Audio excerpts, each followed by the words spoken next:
ठीक है। अकाउंटिंग को लेकर आते हैं।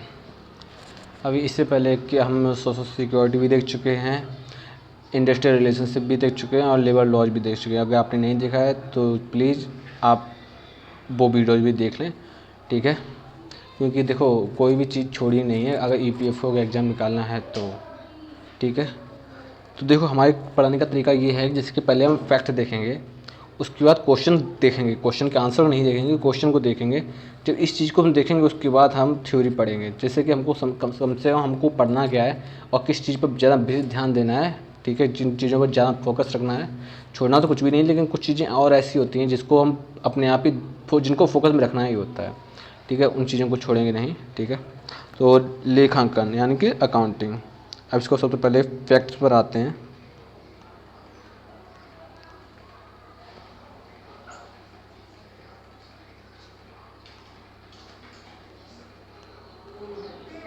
महत्वपूर्ण तथ्य, ठीक है। Important facts.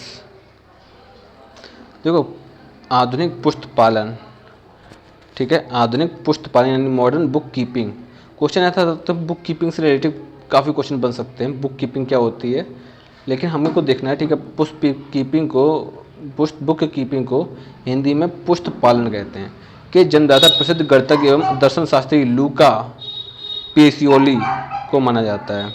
जो पुस्तपालन है उसके जन्मदाता गणितज्ञ एवं दार्शनिक दर्शन शास्त्री लूका पेसियोली को माना जाता है, ठीक है। तो लूका केज नहीं, ये लूका पेसियोली हैं, ठीक है।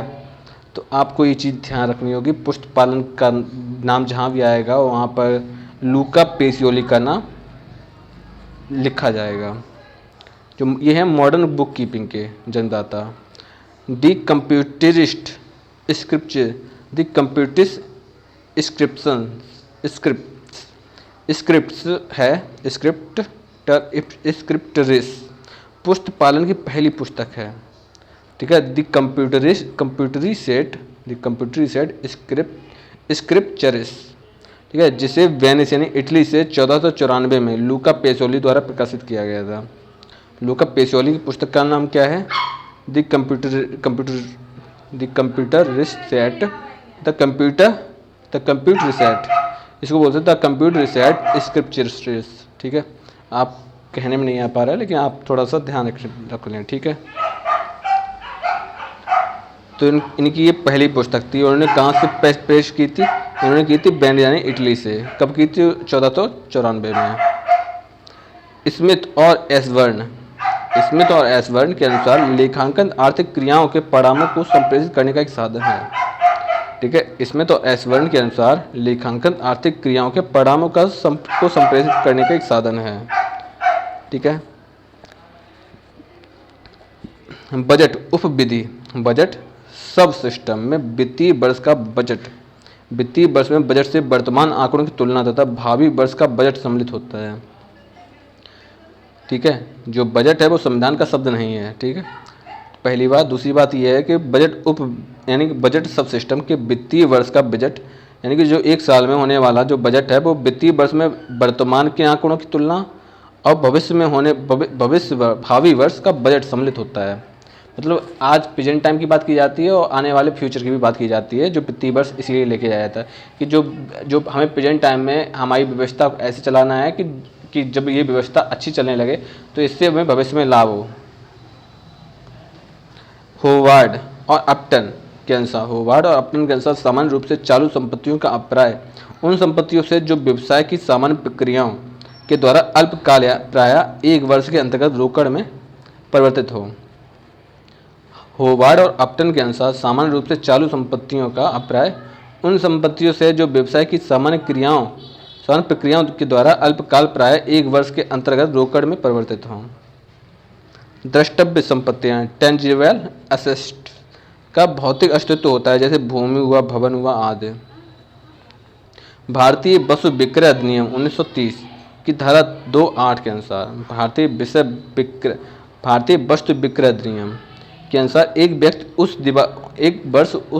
एक व्यक्ति उस समय दिवालिया कहा जाता है जब वह व्यवसाय की सामान्य प्रगति में अपने ऋण के भुगतान में असमर्थ हो जाता है। भारतीय वस्तु विक्रय अधिनियम 1930 की धारा 2(8) के अनुसार एक व्यक्ति उस समय दिवालिया कहा जाता है जब वह व्यवसाय की सामान्य प्रगति में अपने ऋण के भुगतान में असमर्थ हो जाता है। लेखांकन प्रमाप्य 10 लेखांकन प्रमाप्य 10 के अनुसार वस्तु की बिक्री की स्थिति में आय उस समय मानी जाएगी जब वस्तु के विक्रेता ने वस्तु रूपी संपत्ति को क्रेता यानी बायर को हस्तांतरित कर दिया है। लेखांकन प्रमाप 10 के अनुसार वस्तु की बिक्री की स्थिति में आय उस समय मानी जाती है जब वस्तु के विक्रेता ने वस्तु रूपी संपत्ति को क्रेता को हस्तांतरित कर दिया हो। वस्तु के विक्रेता ने वस्तु रूपी संपत्ति यानी कि जो संपत्ति है उसको बायर किया हो। ठीक है, यानी कि जो विक्रेता होगा उसने भी कहीं ना कहीं से कोई चीज़ खरीदी होगी। भारतीय कंपनी अधिनियम 1956 की धारा 211 के में लेखांकन प्रमाप को मान्यता दी गई है। भारतीय कंपनी अधिनियम 1956 की धारा 211 में लेखांकन प्रमाप को मान्यता दी गई है। भारतीय शासपत्रित लेखांकन संस्था institute of chartered accounts of India भारतीय शासपत्रित लेखांकन संस्थान institute of chartered accounts of India लेखांकन प्रमाप बोर्ड के सहयोग से 32 लेखांकन प्रमाप बना चुका है। ठीक है, 32 लेखांकन प्रमाप बना चुका है यानी चार्टर्ड अकाउंट्स। ठीक है, इंस्टीट्यूट। ठीक है, भारत में चार्टर्ड अकाउंट के इंस्टीट्यूट कितने हैं? तो वो हैं 32। छूट के प्रावधान का सृजन रूढ़िवादिता की अवधारणा के अनुसार किया जाता है। छूट पर प्रावधान का सृजन रूढ़िवादिता की अवधारणा के अनुसार किया जाता है। भारतीय कंपनी अधिनियम 1956 की धारा 210(a)(1) के अंतर्गत लेखांकन प्रमाप को प्रभावित किया गया है। अंतर्राष्ट्रीय लेखांकन प्रमाप अंतर्राष्ट्रीय लेखांकन प्रमाप international accounting standards committee IASC का गठन 29 जून 1973 को हुआ था। अंतर्राष्ट्रीय लेखांकन प्रमाप समिति का गठन 29 जून 1973 को हुआ था। भारतीय शासपत्रित लेखांकन संस्थान ने लेखांकन प्रमाप बोर्ड यानी अकाउंटिंग स्टैंडर्ड बोर्ड ASB की स्थापना 21 अप्रैल 1977 को किया गया था। भारतीय शासपत्रित लेखांकन संस्थान ने लेखांकन प्रमाप बोर्ड भारतीय शासपत्रित लेखाकार संस्थान ने लेखांकन प्रमाप बोर्ड की स्थापना लेखांकन प्रमाप बोर्ड यानी कि अकाउंट्स ASB की स्थापना 21 अप्रैल 1977 को किया था। संपत्तियों का योग हमेशा दायित्वों पूंजी के योग के बराबर होता है। संपत्तियों का योग हमेशा दायित्वों और पूंजी के योग के बराबर होता है। उधार क्रय संपत्तियों को बढ़ाता है। अग्रिम भुगतान एडवांस पेमेंट चालू संपत्तियों अस्थायी संपत्तियों के अंतर्गत आता है। ठीक है, अग्रिम भुगतान या एडवांस पेमेंट चालू संपत्तियों और अस्थायी संपत्तियों के अंतर्गत आता है। पेटेंट राइट यानी खाता वास्तविक खाता का एक उदाहरण है। पेटेंट राइट खाता वास्तविक खाता का एक उदाहरण है। किसी मद से संबंधित लेखों के समूह को खाता कहते हैं। किसी मद से संबंधित लेखों के समूह को खाता कहते हैं, जबकि खातों के समूह को खाता वही कहते हैं। किसी मद से संबंधित लेखों के समूह को खाता कहते हैं, जबकि खातों के समूह को खाता वाही कहते हैं। थोड़ा सा देखना है, किसी मद यानी कि कोई भी किसी मद से संबंधित लेखों के समूह को खाता कहते हैं और खातों के समूह को खाता वही कहते हैं। लेखों के समूह को खाता, खातों के समूह को खाता वही। ठीक है, फिर से देख लो, लेखों के समूह को खाता कहते हैं। ठीक है, जैसे कि एक लेख है, ठीक है, तो उस तरह के उसके समूह को खाता कहेंगे। ठीक है, और एक ये खाता है और एक ये खाता है। ठीक है, और एक ये खाता है, तो इस खातों के समूह को खाता वही कहते हैं। नाम मात्र खाता यानी नॉमिनल अकाउंट्स व्यापार में आय और प्राप्तियों पर का जमा शेष बताता है। डिपॉजिट बैलेंस बताता है व्यापार में आय और प्राप्तियों का। देय राशि व्यक्तिगत खाते यानी पर्सनल अकाउंट्स का डेबिट शेष इंगित करता है। देय राशि व्यक्तिगत खाते यानी पर्सनल अकाउंट्स का डेबिट शेष इंगित करता है। खाता बही में लेन देन को क्रमानुसार क्रम में अवलेखित किया जाता है। खाता बही में लेन देन को क्रमानुसार क्रम में अभिलेखित किया जाता है। सहायक बहियों से खाता बही में प्रविष्टियों का ले जाने की प्रक्रिया खतौनी कहलाती है। खतौनी। सहायक बहियों से खाता बही में प्रविष्टियों को ले जाने की प्रक्रिया को खतौनी कहा जाता है। ठीक है, देखो ये जो अकाउंटिंग है ये मुझे ऐसा लगता है कि ये इंग्लिश में ज़्यादा समझ में आएगा, मतलब टोटल इंग्लिश नहीं। जैसे कि जो वर्ड हैं, जैसे खतौनी हो गया, खाता बही हो गया, ठीक है, ये सब जो शब्द है ना, ये इंग्लिश में बेहतर समझ में आएंगे। लेकिन फिर भी आप एक बार फिर से देख लेते हैं, और अगर ऐसा नहीं हुआ तो एक ऐसी लेकर आएंगे PDF जिसमें ये जो शब्द है ना, ये शब्द इंग्लिश में भी होंगे। खाता बही से लिए गए सभी खातों के शेषों का विवरण को तलपट यानी ट्रायल शीट कहते हैं। खाता बही से लिए गए सभी खातों के शेषों के विवरण को ट्रायल शीट कहते हैं। तलपट यानी ट्रायल शीट का मुख्य उद्देश्य खाता बही की जांच करना होता है। ट्रायल शीट का मुख्य उद्देश्य क्या होता है? खाता बही की जांच करना।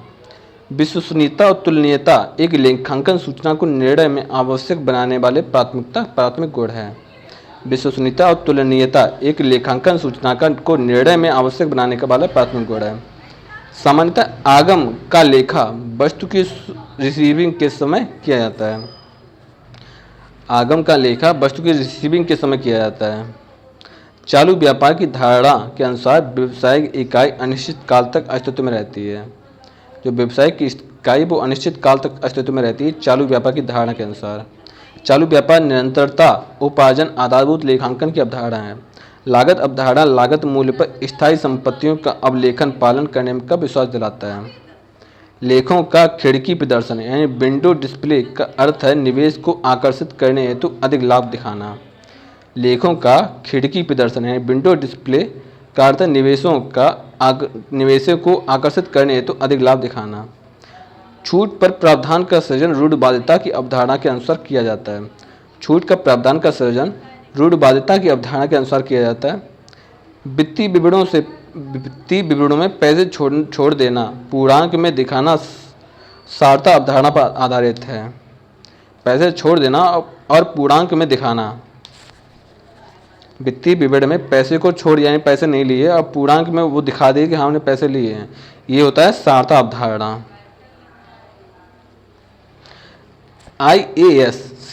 IASC का विस्तार अंतर्राष्ट्रीय लेखांकन प्रमाप समिति इंटरनेशनल अकाउंटिंग स्टैंडर्ड कमेटी।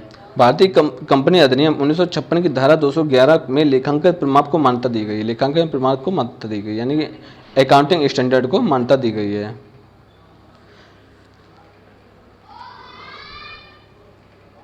भारतीय सांस्कृतिक लेखांकन संस्थान institute of chartered accountants of India लेखांकन प्रमाप बोर्ड के सहयोग से 32 लेखांकन प्रमाप बन चुके हैं। लेखांकन प्रमाप का उद्देश्य वित्तीय विवरणों की अतुलनात्मकता की संभावना को दूर करने की दृष्टि से विविध लेखांकन नीतियों और व्यवहारों को प्रमाणित करना और वित्तीय विवरणों में विश्वसनीयता को देना है।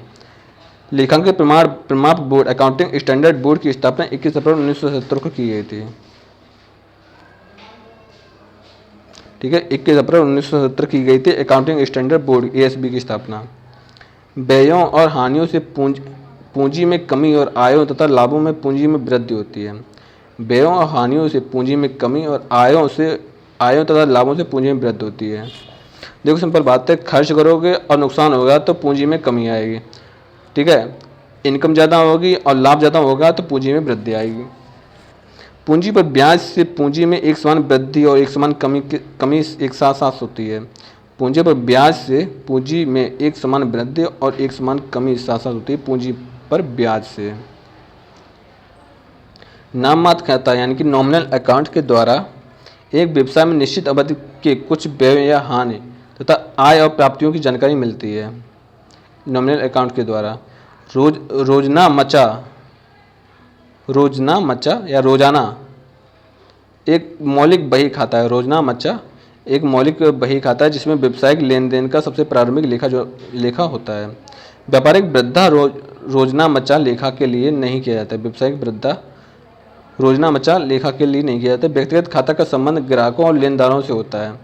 अवास्तविक खाते में डेबिट शेष व्यय प्रदर्शित करता है। अवास्तविक खाते में डेबिट शेष व्यय प्रदर्शित करता है। रोकड़ यानी कैश फ्लो, अभी देखो जो हमने कहा था रोकड़ है, तो रोकड़ को इंग्लिश में बोलते हैं कैश फ्लो। कैश फ्लो समझ सकते हो आप कि जहाँ पे कैश का फ्लो हो रहा हो, यानी कि कैश बह रहा हो, जैसे एक हाथ से दूसरे हाथ, दूसरे हाथ से तीसरे हाथ, तीसरे हाथ से चौथे हाथ में, इस तरह खाता वही होता है।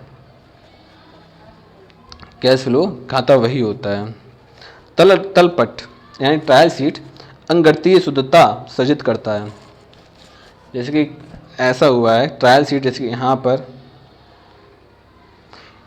इस तरह के दिए गए होते हैं, ठीक है। यहाँ पर ये इसका बैलेंस लिखा जाता है, इसका इसका इसका इसका इसका, और नीचे टोटल काउंटिंग होती है, तो इसके क्या कहते हैं, अंकगणितीय शुद्धता ट्रायल शीट। अशुद्धियों को सुधार की रोजना मच्चा प्रविष्टि अशुद्ध प्रविष्टि के प्रभाव को समाप्त करती है, पर लेन देन के सही प्रभाव प्रकट कर देती है। खाता वही अकाउंटिंग फ्लो, अकाउंट फ्लो, ठीक है। देखो कैश फ्लो अकाउंट फ्लो होते हैं, ठीक है, को व्यापार के खातों की प्रधान पुस्तक कहा जाता है। अकाउंट फ्लो को व्यापार के खातों की प्रधान पुस्तक कहा जाता है। देखो कैश फ्लो एक अकाउंट से दूसरे अकाउंट में, दूसरे अकाउंट से तीसरे अकाउंट में, तीसरे अकाउंट से चौथे अकाउंट में, तो ये है कि जैसे कि जो रुपया कैश हो ना, वो अकाउंट बदल रहा है, तो वो क्या बोलते हैं, अकाउंट फ्लो, ठीक है। कैश फ्लो मतलब अकाउंट फ्लो।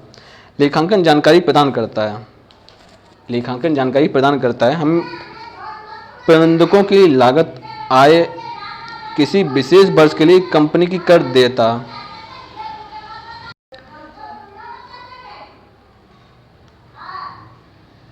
दीर्घकालिक संपत्ति यानी लॉन्ग टर्म असेस्ट जिनका कोई भौतिक अस्तित्व नहीं है लेकिन भी अधिकार हैं। जो दीर्घकालिक यानी लॉन्ग टर्म असिस्ट्स हैं जिनका कोई भौतिक अस्तित्व नहीं है, यानी उनका कोई भौतिक अस्तित्व नहीं लेकिन भी अधिकार हैं, जिनका मूल्य है। देखते हैं क्या, वर्तमान संपत्ति, अचल संपत्ति, अमूर्त संपत्ति या निवेश, ठीक है। वे संपत्ति जिन्हें छोटी अवधि अर्थात एक वर्ष या उससे कम के भीतर नकद में परिवर्तित किया जा सकता है। वे संपत्तियां जिन्हें छोटी अवधि अर्थात एक वर्ष या उससे कम के भीतर नकद में परिवर्तित किया जा सकता है कहलाता है वर्तमान संपत्ति, अचल संपत्ति, अमूर्त संपत्ति या निवेश। पेटेंट, कॉपीराइट और ट्रेडमार्क है। पेटेंट, कॉपीराइट और ट्रेडमार्क है, देखेंगे। किसी निश्चित अवधि के दौरान किसी व्यवस्था की बिक्री आय, क्रेडिट और कैश को कहा जाता है। किसी निश्चित अवधि के दौरान किसी व्यवस्था की बिक्री आय को क्या कहा जाता है? व्यापार में लेन देन के समर्थन में कोई लिखित प्रमाण कहा जाता है। व्यापार में लेन देन के समर्थन में कोई लिखित प्रमाण कहा जाता है। वास्तविक लेखा रिकॉर्ड करता है, वास्तविक लेखा रिकॉर्ड करता है, ठीक है, वास्तविक लेखा रिकॉर्ड करता है। जनरल में व्यवसाय लेन देन रिकॉर्ड किया जाता है, जनरल में व्यवसाय लेन देन रिकॉर्ड किया जाता है। वह लेखा जो खर्च, लाभ और हानि को रिकॉर्ड करता है, वह लेखा यानी वह अकाउंटेंट जो खर्च और लाभ और हानि को रिकॉर्ड करता है, क्या कहलाता है, ठीक है। लेखांकन की भाषा है पुस्त पालन, जैसे कि बुक कीपिंग में बताया था, किसने किया था, लूका पेसोलियो। पुस्त पालन की दोहरा लेखा प्रणाली का आविष्कार किसने किया? जैसे कि पुस्त पालन जो शब्द है, ठीक है, किसने दिया, लूका पेसपोलियन ने। कब है, 1498, 1495, मतलब 1498 या 1496 समथिंग ऐसे कुछ है, ठीक है। पुस्त पालन की दोहरा लेखा प्रणाली का आविष्कार किसने किया, ठीक है। लेखांकन सूचना के उपयोगकर्ता में शामिल है, लेखांकन सूचना के उपयोगकर्ता में शामिल है। पुस्त पालन का अर्थ है, निम्नलिखित में से किसे व्यापार की भाषा कहा जा सकता है? लेखांकन में लेखे क्या किए जाते हैं, लेखांकन में लेखे किए जाते हैं। एक सूचना प्रक्रिया के रूप में लेखांकन का अंतिम चरण कौन सा है? एक सूचना प्रक्रिया के रूप में लेखांकन का अंतिम चरण कौन सा है? मापने की सामान्य इकाई एवं प्रतिवेदन साधारण रूप प्रोत्साहित करता है। मापने की सामान्य इकाई एवं प्रतिवेदन साधारण रूप से प्रोत्साहित करता है। जब लेखांकन सूचना को स्पष्ट रूप से प्रस्तुत कर दिया गया हो, जब लेखांकन सूचना को स्पष्ट रूप से प्रस्तुत कर दिया गया हो तो लेखांकन सूचना की कौन सी गुणात्मक विशेषता परिलक्षित होती है? प्रबंधन लेखांकन है एक लिपिकी कार्य, भविष्य के लिए लेखांकन है लेन देन संबंधित प्रबंधन की एक अभिलेख तकनीकी है। निम्नलिखित में से कौन लेखांकन का उपक्षेत्र नहीं है? निम्नलिखित में कौन सा लेखांकन का उपक्षेत्र नहीं है? लागत लेखांकन, वित्तीय लेखांकन, प्रबंधन लेखांकन या पुष्पालन। लेखांकन का उपक्षेत्र नहीं है, यानी कि लेखांकन क्षेत्र में वो उनको विशेष ध्यान देना होगा। आय होती है, इनकम होती है। चालू यानी करंट लायबिलिटीज होता है, जो करंट लायबिलिटी यानी चालू दायित्व क्या है, करंट दायित्व क्या है। निम्नलिखित में से कौन चालू दायित्व है। निम्नलिखित में कौन सी काल्पनिक शक्तियां संपत्ति, काल्पनिक शक्ति इमेजिनरी, ठीक है, प्रॉपर्टी स्थायी संपत्ति में शामिल होते हैं। स्थायी संपत्ति में कौन शामिल होते हैं, किसी समय के दौरान आय और आय पर व्यय के अधिक को कहते हैं। किसी समय के दौरान आय पर व्यय के अधिक को कहते हैं। स्वामीगत कोष के अतिरिक्त संस्था के दायित्वों को क्या कहा जाता है। स्वामीगत कोष के अतिरिक्त संस्था के दायित्वों को क्या कहा जाता है। एक व्यक्ति जिसे फर्म को धन देना है कहलाता है। एक व्यक्ति जो जिसे फर्म को धन देना है कहलाता है। निम्नलिखित में से लेखांकन के उद्देश्य अतिथियों पर नियंत्रण, कर योग्य आय का निर्धारण, समायोजन करना या उपयुक्त सभी। निम्नलिखित में से कौन लेखांकन के आधुनिक कार्य नहीं है। निम्नलिखित में से कौन लेखांकन के आधुनिक कार्य नहीं है। वैधानिक कार्य, सामाजिक कार्य, परीक्षात्मक कार्य या व्याख्यात्मक कार्य। निम्नलिखित में से कौन लेखांकन के आधुनिक कार्य नहीं है। लेखांकन के आधुनिक कार्य, ठीक है, लेखांकन के आधुनिक कार्य, अकाउंटिंग के मॉडर्न कार्य नहीं है। वैधानिक कार्य, सामाजिक कार्य, परीक्षात्मक कार्य, व्याख्यात्मक कार्य। लेखांकन के उपक्षेत्र हैं वित्तीय लेखांकन, पुष्पालन लेखांकन, प्रबंधकीय लेखांकन। एकल लेखा प्रणाली यानी सिंगल एंट्री सिस्टम को क्या कहा जाता है। सिंगल एंट्री सिस्टम को। लेखांकन के लाभ हैं, लेखांकन के लाभ भी देखेंगे। लेखांकन का चक्र होता है एक वित्तीय वर्ष अर्थात 12 महीने का, या एक वर्ष अर्थात 12 महीने के 6 महीने हैं, इनमें से देखेंगे लेखांकन का चक्र। लेखांकन है क्या है। लेखांकन, लेखांकन सिद्धांत के तत्व हैं, ठीक है, लेखांकन सिद्धांत के तत्व को भी ध्यान रखेंगे। लेखांकन सूचना, देखो कोई क्वेश्चन रह गया है क्या। 36 गैप GAAP होता है। GAAP होता है, क्या होता है। लेखांकन सूचना को निर्णय में आवश्यक बनाने वाला प्राथमिक गुण कौन सा है। लेखांकन सूचना को निर्णय में आवश्यक बनाने वाला प्राथमिक गुण। लेखांकन सूचना, अकाउंटिंग इंफॉर्मेशन को निर्णय में, डिसीजन में आवश्यक बनाने वाला प्राथमिक गुण वह है। किसी इकाई के जीवन काल में जिस मूल संकल्पना पर आधारित विवरण बनाए जाते हैं वह है। व्यवसाय अस्तित्व धारणा का अर्थ है। व्यवसाय अस्तित्व धारणा का अर्थ है विभिन्न वर्षों में लेखांकन की नीतियां एक समान रहती है। इसका कारण है विभिन्न वर्षों में लेखांकन की नीतियां एक समान रहती हैं। आधारभूत लेखांकन अवधारणाएं। आधारभूत लेखांकन अवधारणा है। छूट पर प्रावधान का सृजन किस अवधारणा के अनुसार किया जाता है। छूट पर प्रावधान का सृजन, छूट पर प्रावधान का सृजन किस अवधारणा के अनुसार होता है। किसी अवधारणा के अनुसार संयोगिक दायित्व को आर्थिक चिट्ठा के फुटनोट में दिखाया जाता है। किसी अवधारणा के अनुसार संयोगिक दायित्व को आर्थिक चिट्ठा के फुटनोट में दिखाया जाता है। लेखांकन प्रमाप की प्रकृति है। लेखांकन प्रमाप की प्रकृति है। लेखांकन प्रमाप यानी अकाउंटिंग स्टैंडर्ड अनिवार्य है। लेखांकन अकाउंटिंग स्टैंडर्ड एक रूपता लाते हैं। अकाउंटिंग स्टैंडर्ड एक रूपता लाते हैं। लेखांकन प्रमाप एक रूपता लाते हैं। लेखांकन मानक है। लेखांकन मानक है। क्या लेखांकन मानक है। अकाउंटिंग मानक क्या है। पूंजी होती है कैसी। पूंजी होती है, पूंजी क्या होती है। पूंजी से रिलेटेड सारे क्वेश्चन देखेंगे, थ्योरी पढ़ेंगे तो उसके बाद हमको सब कुछ क्लियर हो जाएगा। जब स्थायी संपत्तियों को बेचा जाता है, जैसे कि कोई स्थायी संपत्ति है उसको बेच दिया जाए, तब क्या होता है। दोहरा लेखा प्रणाली के लाभ हैं। दोहरा लेखा प्रणाली के लाभ हैं। दोहरा लेखांकन प्रणाली अपनी उत्पत्ति का ऋण है। किसने कहा था। दोहरा लेखांकन प्रणाली अपनी उत्पत्ति का ऋण है। संपत्ति के मद का प्रतिनिधित्व करने वाले खाते को कहते हैं। संपत्ति के मद का प्रतिनिधित्व करने वाले खाते को कहते हैं। संपत्ति के मद का प्रतिनिधित्व करने वाले खाते को कहते हैं। संपत्ति के मद का प्रतिनिधि, ठीक है, प्रतिनिधि यानी कि प्रतिनिधित्व करने वाले खाते को कहते हैं। यानी कि संपत्ति के मद का प्रतिनिधित्व करता है ऐसा खाता कौन सा होता है, ठीक है। बैंक जो क्या है, बैंक अधिविकर्ष खाता है। अधिवर्ष या अधिविकर्ष, देखते हैं बैंक अधिविकर्ष। सामान्य संचय खाता और लाभांश सामान्यीकरण कोष खाता है। सामान्य संचय खाता और लाभांश सामान्यीकरण कोष। लेन देन की संक्षिप्त व्याख्या को कहते हैं, लेन देन की संक्षिप्त व्याख्या को। सामान्यतः पूंजी पर ब्याज को मानना चाहिए, सामान्यतः पूंजी पर ब्याज को मानना चाहिए। जर्नल एक पुस्तक है, रोजनामचा एक पुस्तक है, यानी कि जनरल एक पुस्तक है। एक जनरल में खाने होते हैं, एक रोजनामचा एक जनरल में मतलब खाने होते हैं। एक खाते के पक्ष होते हैं, एक खाते के पक्ष होते हैं। पेटेंट अकाउंट, यानी पेटेंट अकाउंट किसके अंतर्गत आता है? जो पेटेंट अकाउंट है वो किसके अंतर्गत आता है? ये देखेंगे। लेन देन को रखा जाता है, लेन देन को किस में रखा जाता है? तल पर यानी ट्रायल बैलेंस तैयार किया जाता है। किस पर क्या तैयार? देखो ट्रायल बैलेंस के बारे में विस्तृत पढ़ेंगे, अभी तो बस आप नाम देख लो। निम्नलिखित में से कौन सा दायित्व यानी लायबिलिटीज लंबी अवधि के बाद देय होता है? लायबिलिटीज लंबी अवधि के बाद देय होता है।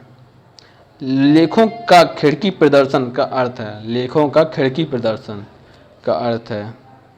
छूट पर प्रावधान का सृजन किस अवधारणा के अनुसार किया जाता है? छूट पर प्रावधान का सृजन किस अवधारणा के अनुसार किया जाता है? छूट पर प्रावधान का सृजन। वित्तीय विवरणों में पैसे छोड़ देना तथा पूर्णांकों में दिखाना आधारित है। वित्तीय विवरणों में पैसे छोड़ देना और पूर्णांकों में दिखाना क्या कहलाता है? अभी जैसे हमने पढ़ा था, इस पर काफ़ी ज़्यादा जोर दिया था कि वित्तीय विवरणों में पैसे छोड़ दिए लेकिन पूर्णांकों में इसे दिखाया है, तो वो क्या बोलते हैं? सहजता की अवधारणा। IASC का विस्तार है। लेखांकन प्रमाप को मान्यता दी गई है, लेखांकन प्रमाप को मान्यता दी गई है, ठीक है, यानी कि अकाउंटिंग स्टैंडर्ड को मान्यता दी गई है। Institute of chartered account of India, institute of chartered accountant of India लेखांकन प्रमाप बोर्ड के सहयोग से अब तक कितने लेखांकन प्रमाप बनाए गए हैं? 32 बार बार बताया गया है। देखो हम ये कुछ क्वेश्चन के आंसर बहुत आसानी दे लेंगे, क्योंकि नॉर्मल सी चीज़ है जिनमें ज़्यादा दिमाग लगाना पड़ेगा या जिनमें से छांटना पड़ेगा, जो फैक्ट बेसिस नहीं है, थ्योरेटिकल बेसिस है, उन पर हम ध्यान देंगे, और जो फैक्ट बेसिस है वो तो याद करने ही पड़ेंगे। लेखांकन प्रमाप का उद्देश्य है, लेखांकन प्रमाप का उद्देश्य है, यानी स्टैंडर्ड वो अकाउंटिंग स्टैंडर्ड का उद्देश्य है विविध लेखांकन नीतियों और व्यवहारों को प्रमाणित करना, वित्तीय विवरणों में विश्वसनीयता को बढ़ाना, वित्तीय विवरणों की अतुलनात्मक संभावना को दूर करना है उपयुक्त सभी।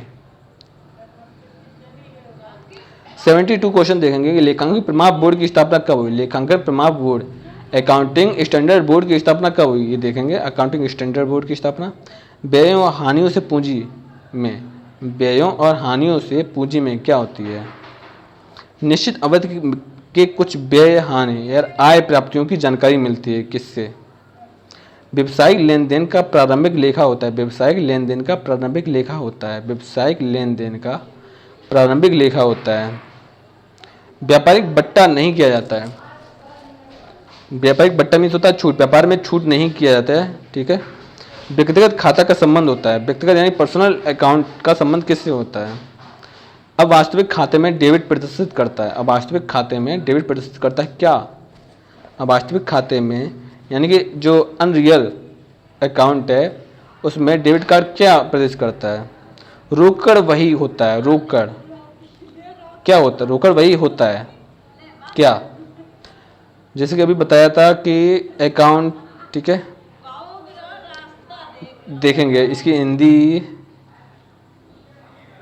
थोड़ी कठिन लगेगी आपको, ठीक है, लेकिन अभी समझ में आ जाएगा। खातों की प्रधान पुस्तक कहा जाता है, खातों की प्रधान पुस्तक क्या है? तलपट सृजित करता है, तलपट यानी ट्रायल बैलेंस सृजित करता है। क्या सृजित करता है? Trial balance sheet. रोजनामचा यानी जनरल प्रविष्ट करता है, जनरल क्या प्रविष्ट करता है? जनरल के बारे में अच्छे से पढ़ेंगे। अशुद्धियों का प्रभाव नहीं पड़ता, अशुद्धियों का प्रभाव किस में नहीं पड़ता है?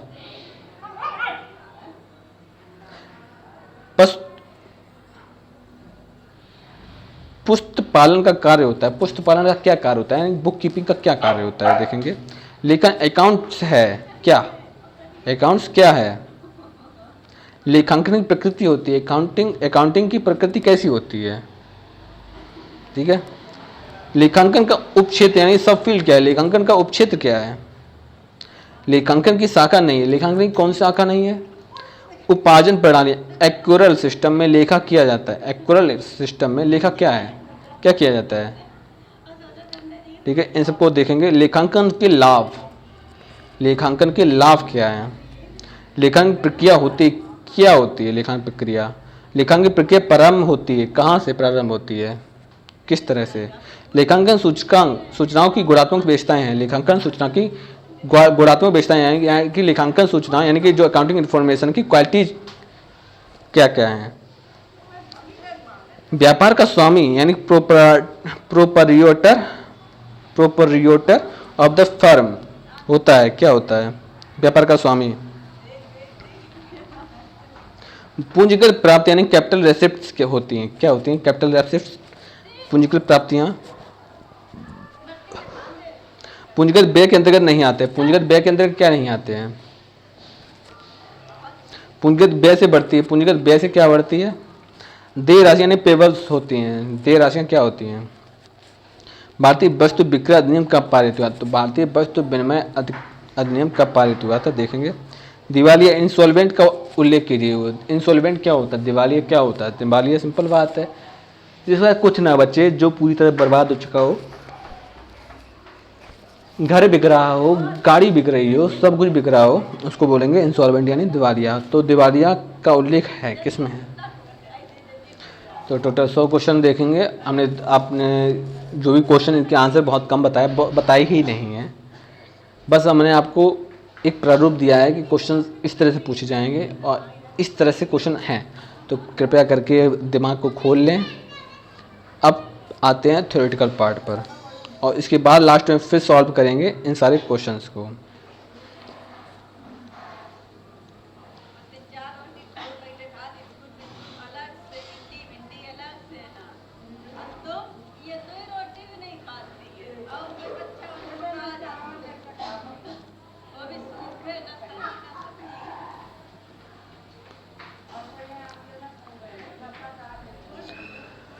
हाँ, परिचय, इंफॉर्मेशन या आइडेंटिफिकेशन।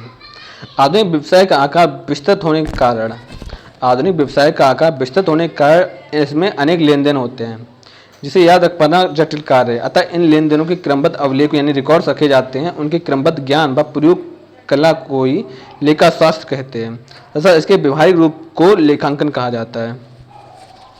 ठीक है, आधुनिक व्यवसाय का आकार देखो, पहले ऐसा होता था कि एक टाइम ऐसा था कि जब सारे जो लेखा प्रक्रिया है, जैसे कि किसने क्या खरीदा, किसने क्या बेचा, कितने रुपए का लाभ हुआ, कितने रुपए का नुकसान हुआ, कौन सी चीज़ कितने रुपए की आई थी, ये सारी चीज़ें हाथ से लिखी जाती थी एक रजिस्टर में, जिसको क्या बोलते हैं? लेखाशास्त्र, लेखांकन। अब टाइम बदल गया, पहले हाथ से लिखा जाता, अब सब कंप्यूटर में फीड होता है। ठीक है,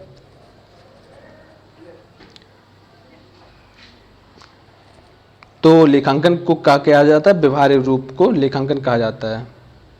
ठीक है, American institute of certified public accounts, American institute of certified public account IACP, American institute of certified public accounts के अनुसार लेखांकन उन व्यवहारों घटनाओं को कहा जाता है जो कम से कम अंशतः वित्तीय प्रकृति के हैं।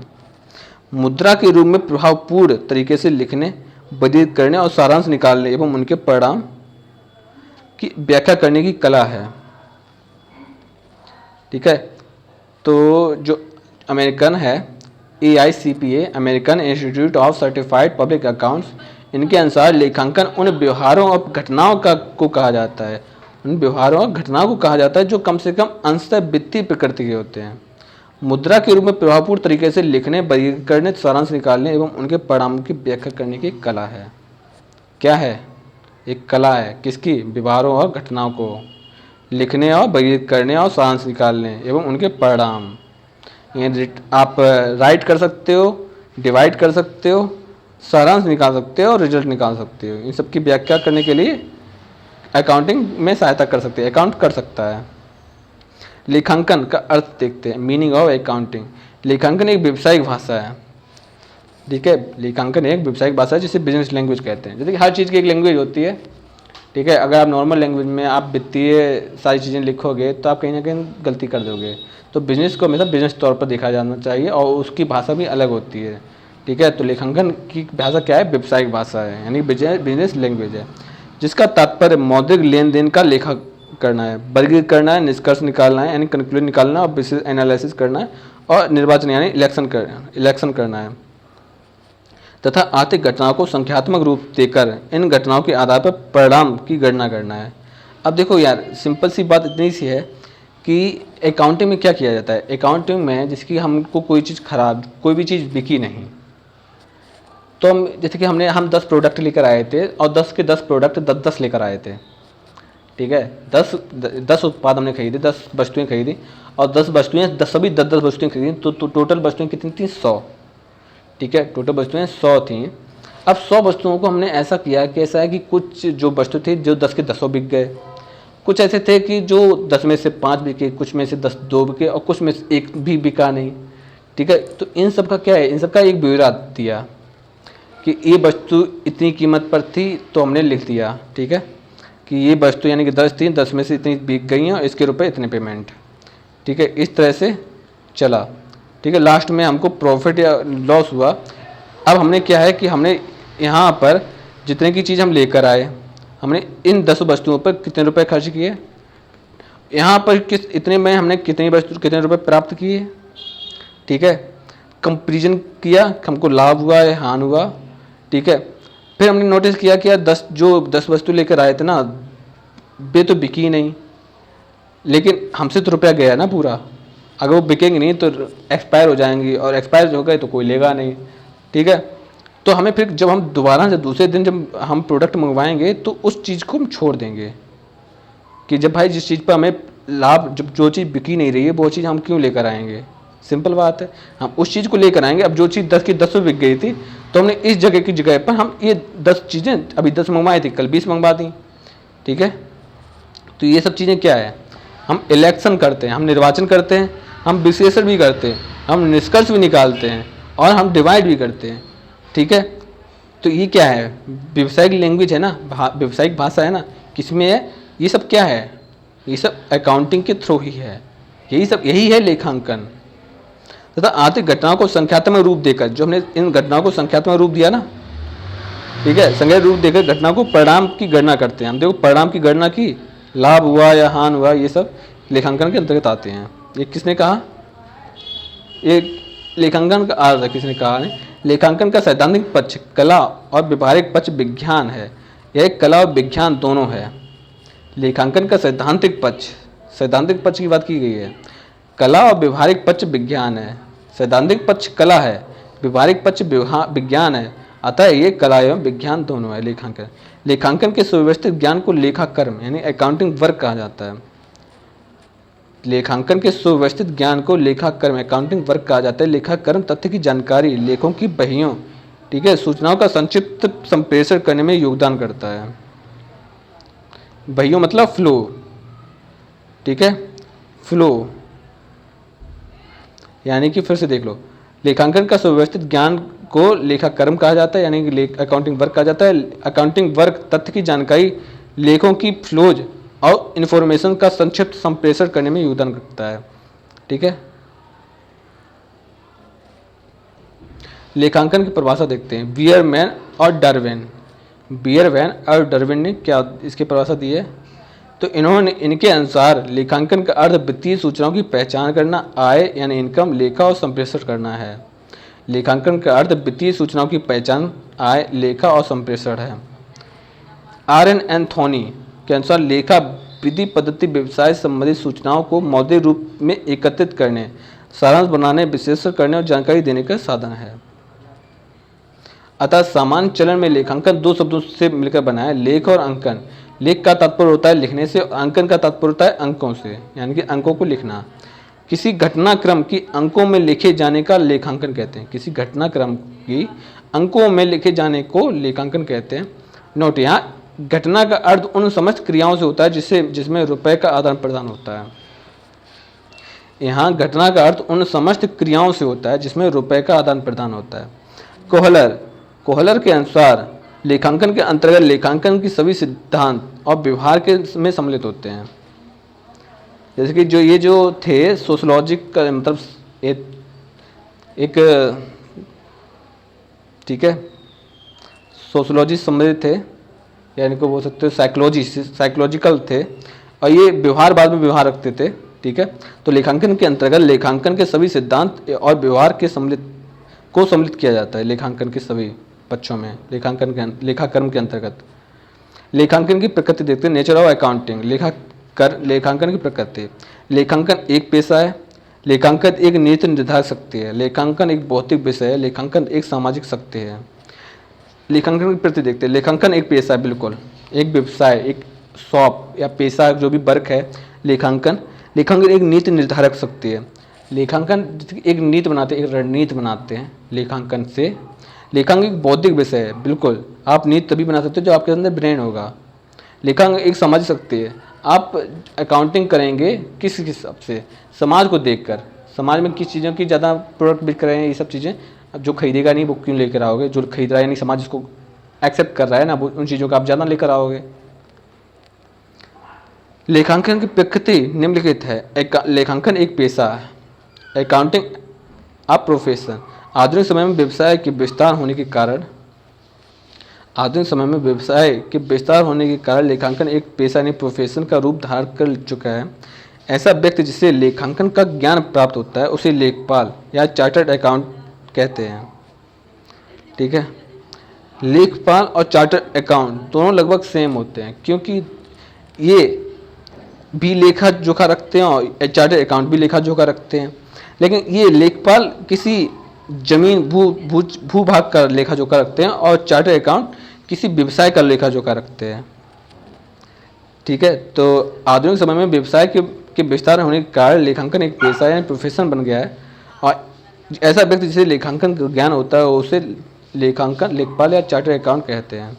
लेखांकन एक नीति निर्धारक शक्ति है, accounting a policy making force. लेखांकन एक नीति निर्धारक शक्ति है, accounting a policy making force.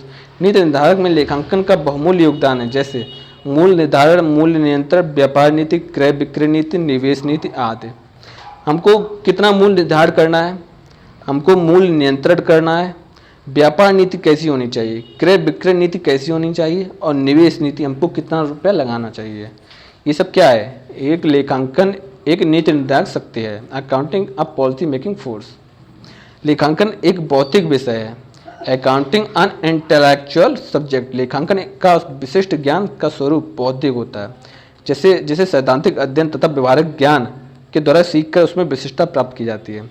अब देखो ये कैसे, आपकी शॉप पर जाओगे, आप किसी व्यक्ति जिसको आप अपना प्रोडक्ट बेच रहे हो, और जो प्रोडक्ट खरीद रहा है, एक बायर होगा एक सेलर होगा। ठीक है, एक जो सेलर एक प्रोडक्ट बेचता है और बायर उस प्रोडक्ट को खरीदता है। अगर आपके अंदर वो आर्ट होनी चाहिए कि आप अपना प्रोडक्ट उसको इस तरह से रिप्रेजेंट करें कि वो पर्सन जो खरीदने वाला है वो आपसे सेटिस्फाई हो जाए आपकी बातों से और वो प्रोडक्ट खरीद ले। तो क्या है, लेखांकन एक बौद्धिक विषय है। लेखांकन एक सामाजिक शक्ति, अकाउंटिंग अ सोशल फोर्स। लेखांकन से प्राप्त सूचनाओं का प्रयोग व्यापार का स्वामी, लेनदार, देनदार, निवेशक, जनता और सरकार अपने हित में करती है। लेखांकन का क्षेत्र, स्कोप ऑफ अकाउंटिंग। लेखांकन के निम्नलिखित कार्य क्षेत्र हैं: अंतिम खाते, निर्माण खाता, व्यवहारिक खाता, लाभ हानि खाता एवं आर्थिक चिट्ठा बनाना, खाते के योग और शेष की जांच करना, खाते के योग और शेष की जांच करना,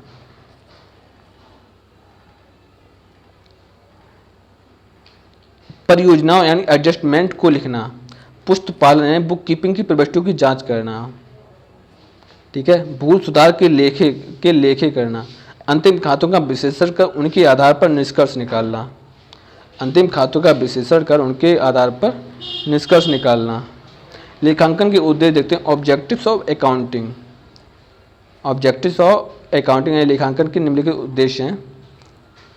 अब देखो आ गया बुक कीपिंग, अशुद्धियों पर नियंत्रण करना, पुस्त पालन यानी बुक कीपिंग के कार्यों की जांच कर अशुद्धियों को सुधारना तथा उन पर नियंत्रण करना लेखांकन का कार्य है। लेखांकन का उद्देश्य जो बुक कीपिंग के कार्यों की जांच कर उसमें अशुद्धियों का पता लगाना और उस पर नियंत्रण करना। शुद्ध लाभ और शुद्ध हानि की गणना करना, एक निश्चित अवधि के बाद लाभ हानि खाता यानी प्रॉफिट एंड लॉस अकाउंट के निर्माण द्वारा व्यापार में शुद्ध लाभ और हानि की गणना करना, समायोजन करना। इसके अंतर्गत अदत्त व्यय, पूर्व दत्त व्यय, अप्राप्य ऋणों के लिए संचित छूट आदि का समायोजन करना। ठीक है, अदत्त व्यय, पूर्व दत्त व्यय, अप्राप्य ऋणों के लिए संचित छूट आदि का समायोजन करना, इन सब चीज़ों के लिए समायोजन करना है अकाउंटिंग में। वित्तीय स्थिति की जानकारी यानी लेखांकन में तलपट यानी कि जो ट्रायल शीट है ना, उसमें व्यापारिक खाता यानी ट्रेडिंग अकाउंट लाभ हानि खाता, आर्थिक चिट्ठा यानी बैलेंस शीट का निर्माण कर व्यापार की वित्तीय स्थिति की जानकारी ली जा सकती है।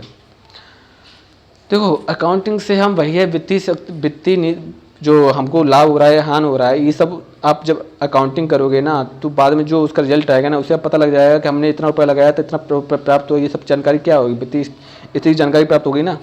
वैधानिक उद्देश्य, व्यापारी के वैधानिक उद्देश्य जैसे आयकर, विक्रय कर, संपत्ति कर आदि में लेखांकन सहायता प्रदान करता है।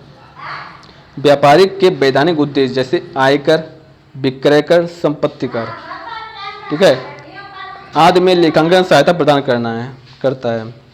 लेखांकन के कार्य यानी फंक्शंस ऑफ अकाउंटिंग, लेखांकन कार्य देखते हैं। रचनात्मक कार्य, अवलेख कार्य, परीक्षात्मक कार्य, व्याख्यात्मक कार्य, सूचनात्मक कार्य, वैधानिक कार्य, प्रबंधकीय कार्य, सामाजिक कार्य। लेखांकन के कार्य फिर से देख लो।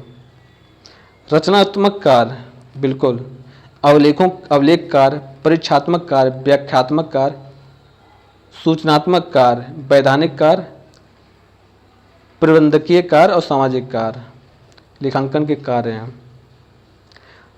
रचनात्मक कार्य, इसके अंतर्गत आर्थिक परिणामों को निकालना, अशुद्धियों को दूर करना, छल कपट को पर नियंत्रण रखना आदि कार्य होते हैं।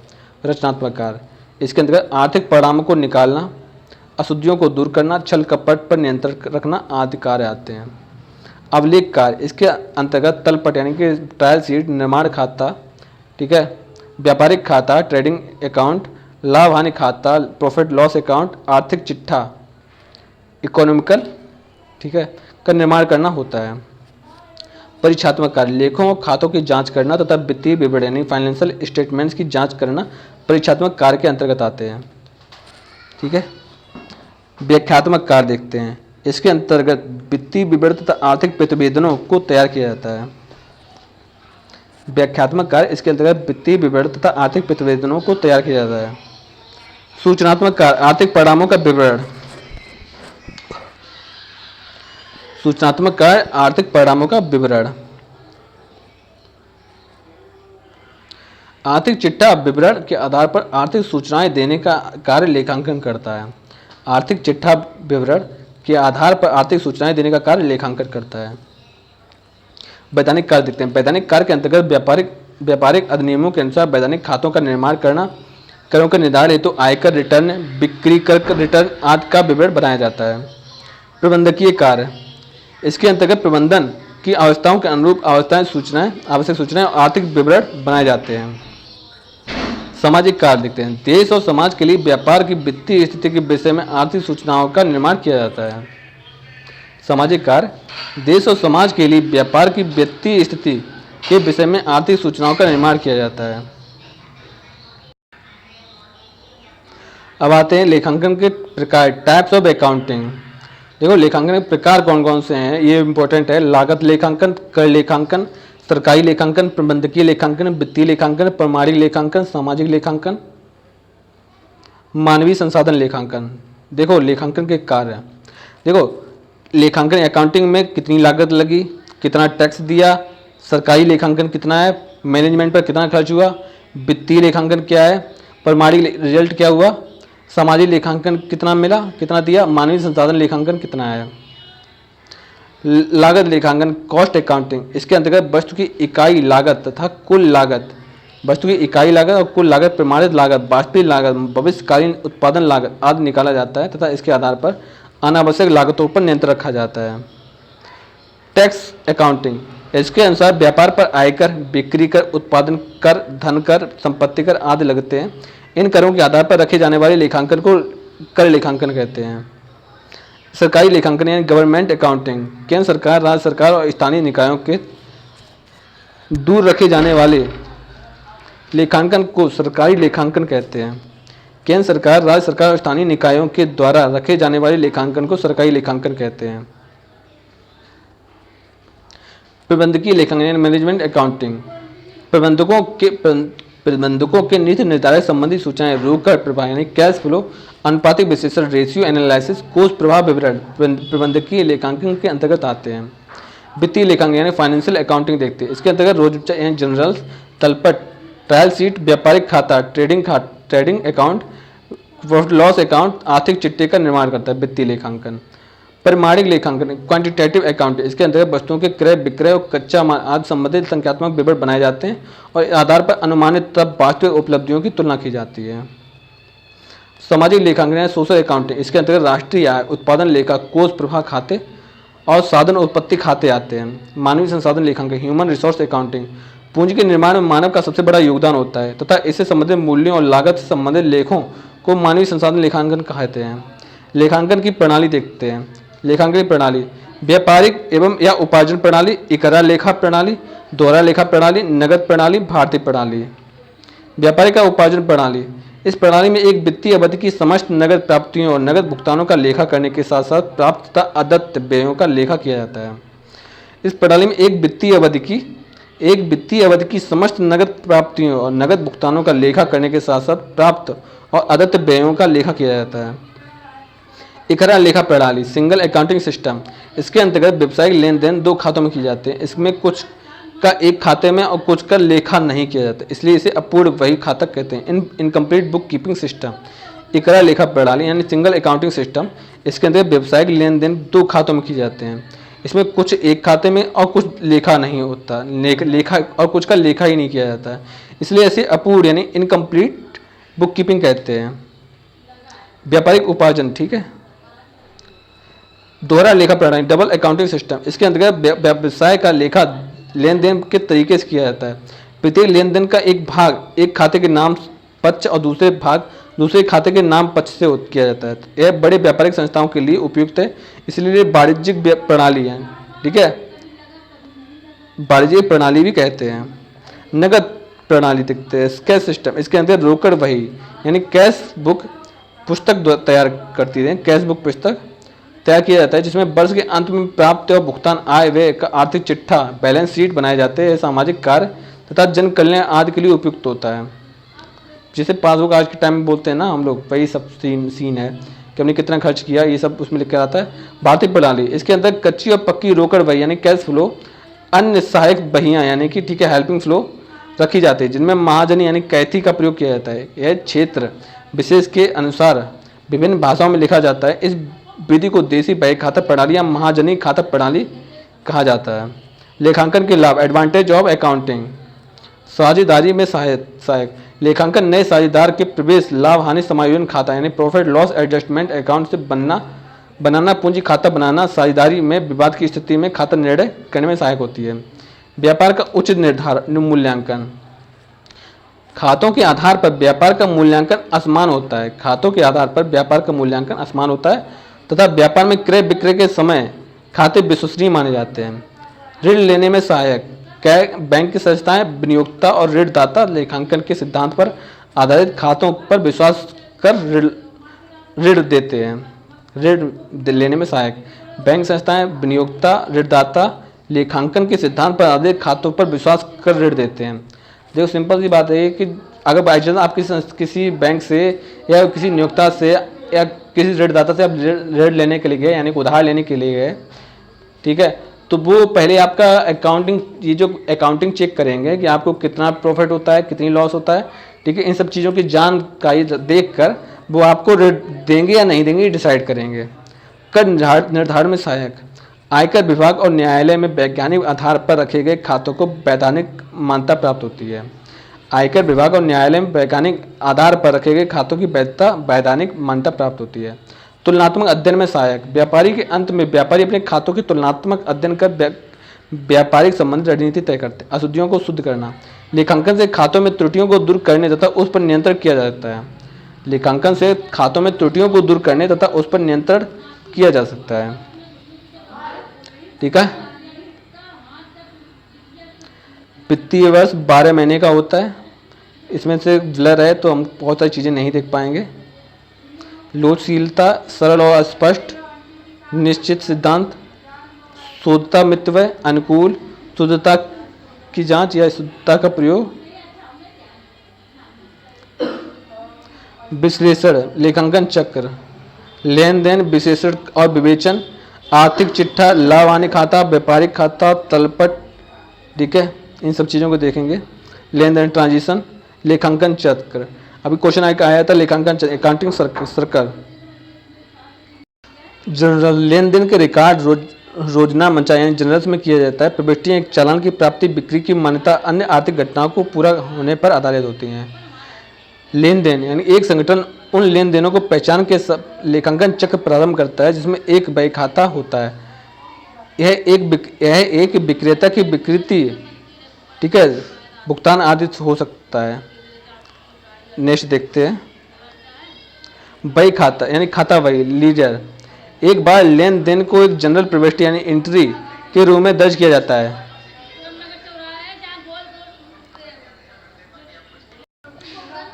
एक बार एक लेन देन को एक जनरल प्रविष्टि के रूप में दर्ज किया जाता है, इसे सामान्य खाता बही यानी लीगर में पोस्ट किया जाता है। सामान्य खाता बही द्वारा लेखांकन गतिविधियों को नियंत्रित किया जाता है। तल पर ट्रायल बैलेंस देखते हैं। खाता बही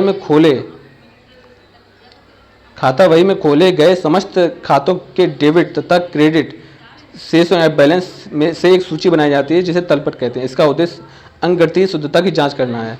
व्यापारिक खाता, ट्रेडिंग अकाउंट देखते हैं। आय विवरण संबंधी एक व्यापारिक खाता तैयार किया जाता है।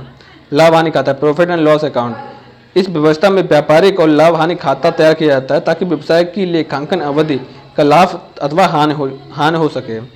आर्थिक चिट्ठा, बैलेंस शीट, अवधि के अंत में प्रविष्टियों का समायोजन करना जो कि समय के साथ किए गए सुधारों को आर्थिक चिट्ठा पर दर्शाया जाता है। विश्लेषण और विवेचन, एनालिसिस एंड इंटरप्रिटेशन। लेखांकन चक्र की अंतिम अवस्था में व्यवसाय की वित्तीय स्थिति ज्ञात करने, ठीक है, लेखांकन चक्र की अंतिम अवस्था में व्यवसाय की वित्तीय स्थिति ज्ञात करने के लिए स्थिति विवरण यानी स्टेटमेंट बनाए जाते हैं तथा उसका विश्लेषण और विवेचन किया जाता है। लेखांकन की सीमाएं देखते हैं। लिमिटेशंस ऑफ अकाउंटिंग, लेखांकन के विवरण पूर्ण सत्य नहीं होते हैं। तुलनात्मक अध्ययन के निष्कर्ष निकालने में कठिनाई होती है।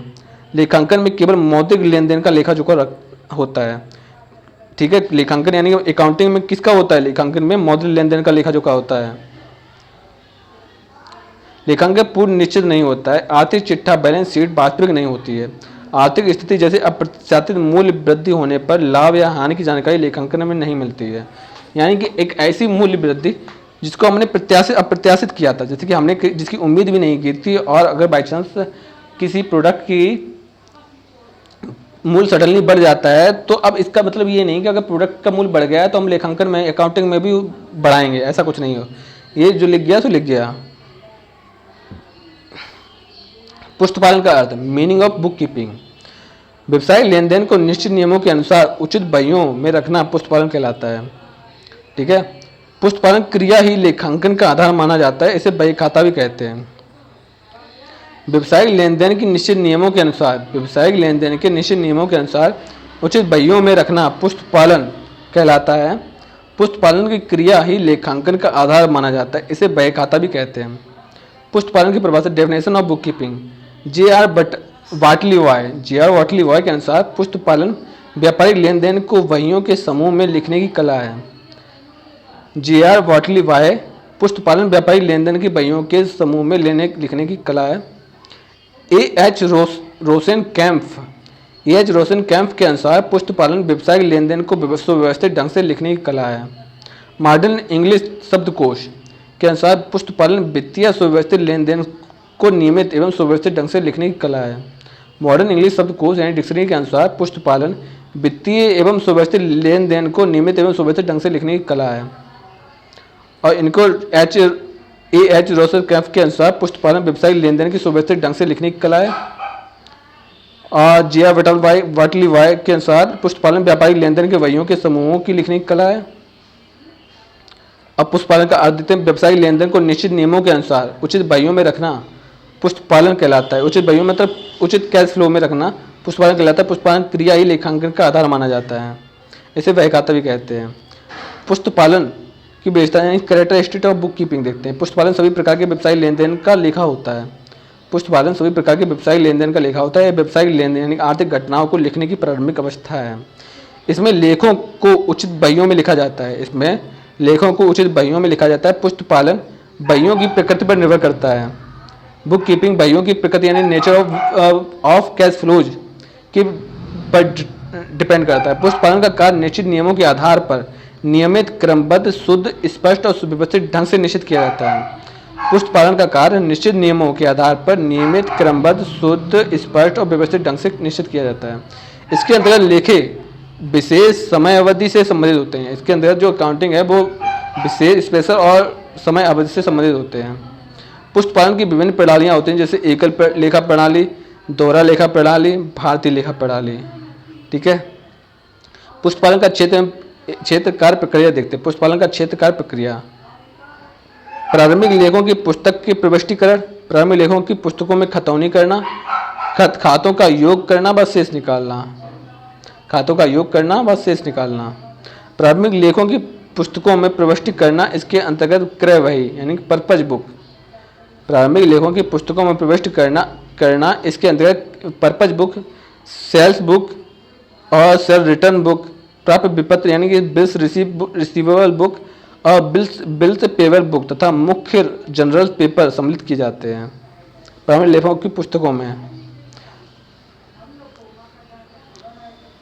पुस्तपालन के उद्देश्य देखते हैं। लाभ हानि का ज्ञान, पुस्तपालन से व्यापार के सकल व शुद्ध लाभ यानी ग्रॉस प्रॉफिट एंड लॉस या सकल व शुद्ध हानि की जानकारी मिलती है। पुस्तपालन से व्यापार के सकल व शुद्ध लाभ या सकल व शुद्ध हानि की जानकारी मिलती है। पूंजी का ज्ञान, प्रारंभिक पूंजी में वृद्धि व भविष्य में पूंजी की अवस्था आदि का पता पुस्तपालन में लगाया जाता है। प्रारंभिक पूंजी में वृद्धि, भविष्य में पूंजी की अवस्था आदि का पता पुस्तपालन में लगाया जाता है। संपत्तियों और दायित्वों का ज्ञान, पुस्तपालन की बहियाँ व्यापार में कुल संपत्तियों और कुल दायित्वों को स्पष्ट करती हैं। पुस्तपालन की बहियाँ व्यापार की कुल संपत्तियों और कुल दायित्वों का स्पष्ट ज्ञान कराती हैं। आर्थिक स्थिति की जानकारी, पुस्तपालन से व्यापार की आर्थिक स्थिति का ज्ञान होता है। पुस्तपालन से व्यापार की आर्थिक स्थिति का ज्ञान होता है। कर का ज्ञान, पुस्तपालन के द्वारा व्यापार और व्यापारी के विभिन्न करों, वास्तविक और संभावित भुगतान की जानकारी मिलती है। भविष्य की नीति निर्धारक, पुस्तपालन द्वारा प्राप्त सूचनाओं के आधार पर व्यापार की भविष्यकालीन योजनाओं को करने में सहायता मिलती है। भविष्य की नीति निर्धारक, पुस्तपालन द्वारा प्राप्त सूचनाओं के आधार पर व्यापार की भविष्यकालीन योजनाओं को करने में सहायता मिलती है। पुस्तपालन लेखांकन में क्या अंतर है, बुक कीपिंग एंड अकाउंटिंग में क्या अंतर है।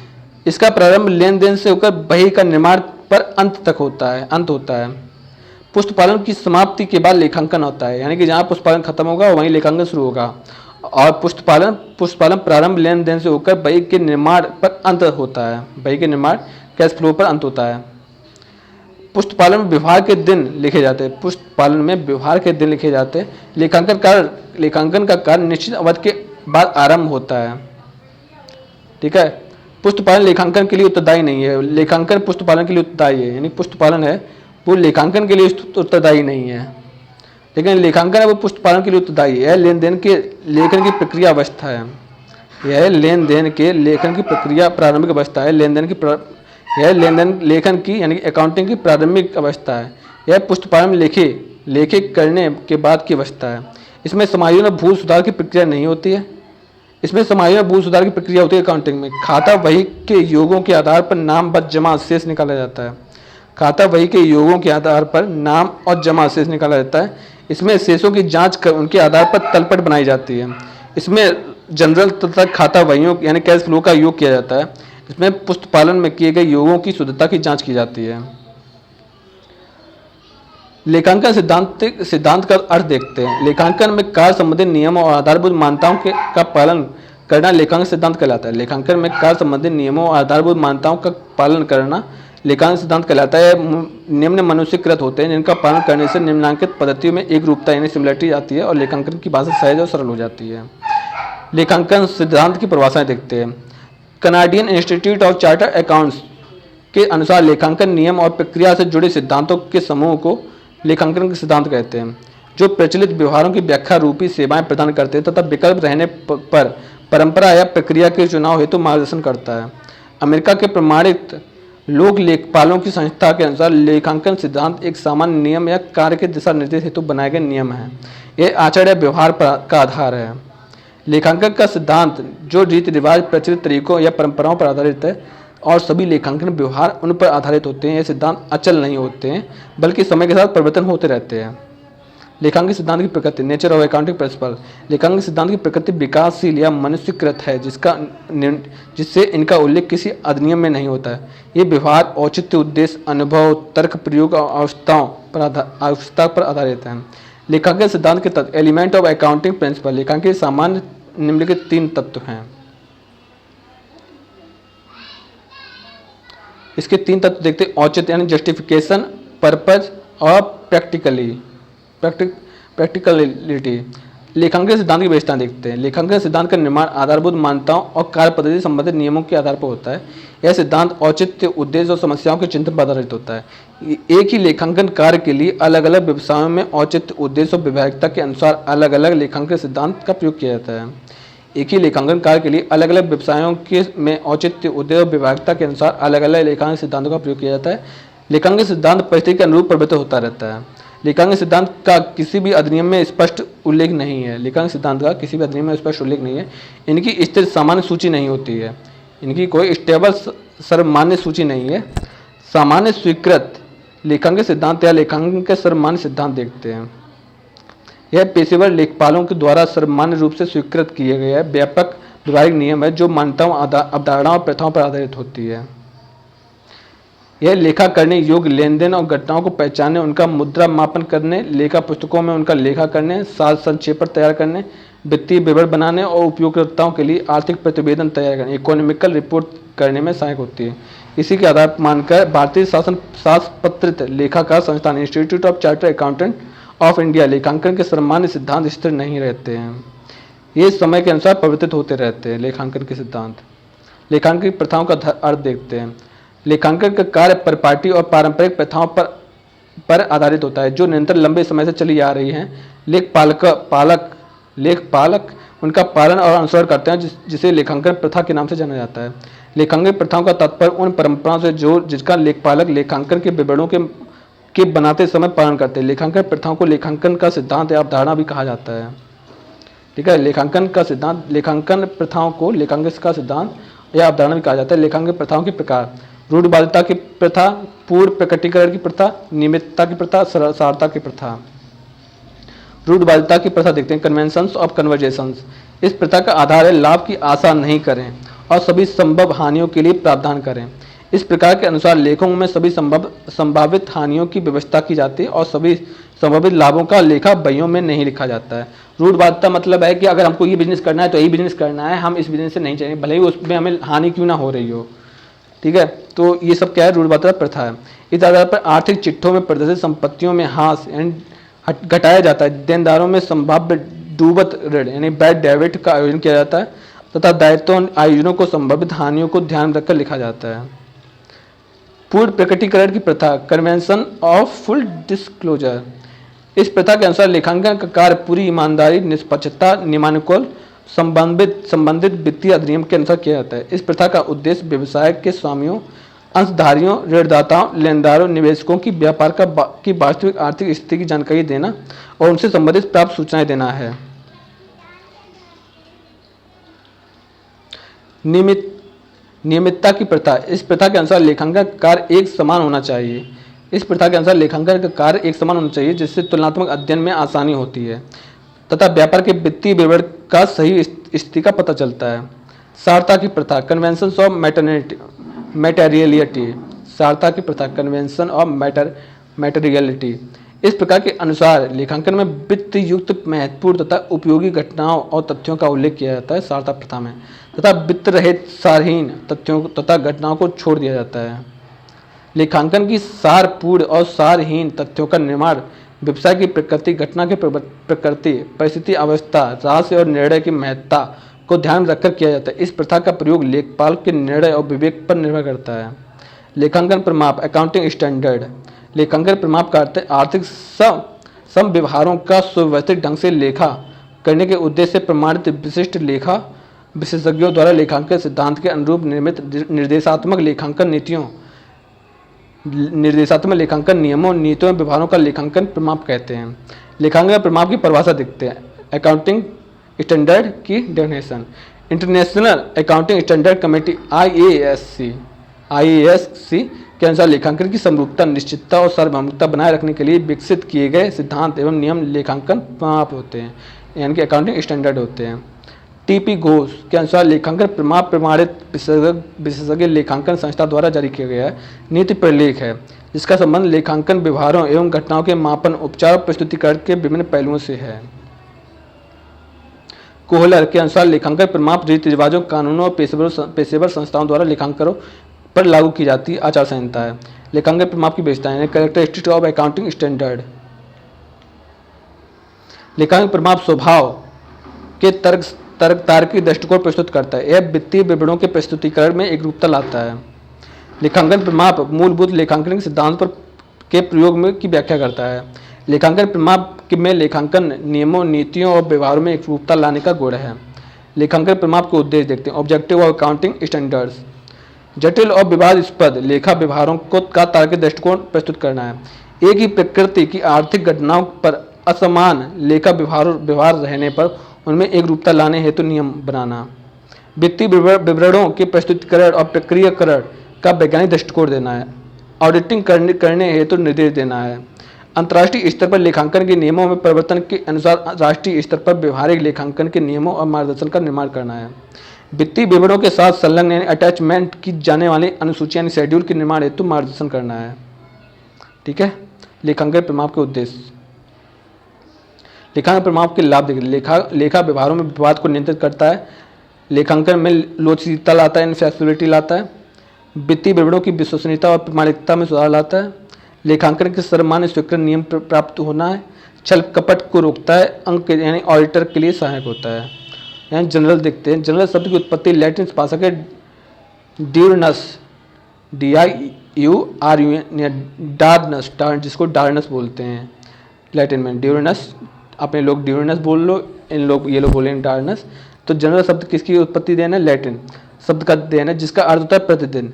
जर में नाल शब्द को जोड़कर जनरल बनाया जाता है, जिसका अर्थ होता है प्रतिदिन का लेखा, डेली रिकॉर्ड्स। और जिसको बोलते हैं रोजनामचा।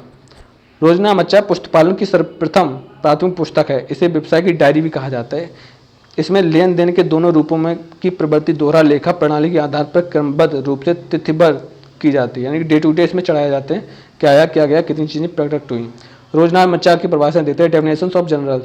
कीलर के अनुसार रोजनामचा यानी कि जनरल्स एक व्यावसायिक अभिलेख है, जिसमें मूल रूप से व्यापारिक व्यवहारों का लेखा किया जाता है तथा सभी व्यवहारों को संगठित रूप से तिथि के क्रम में से एक स्थान पर प्रस्तुत किया जाता है।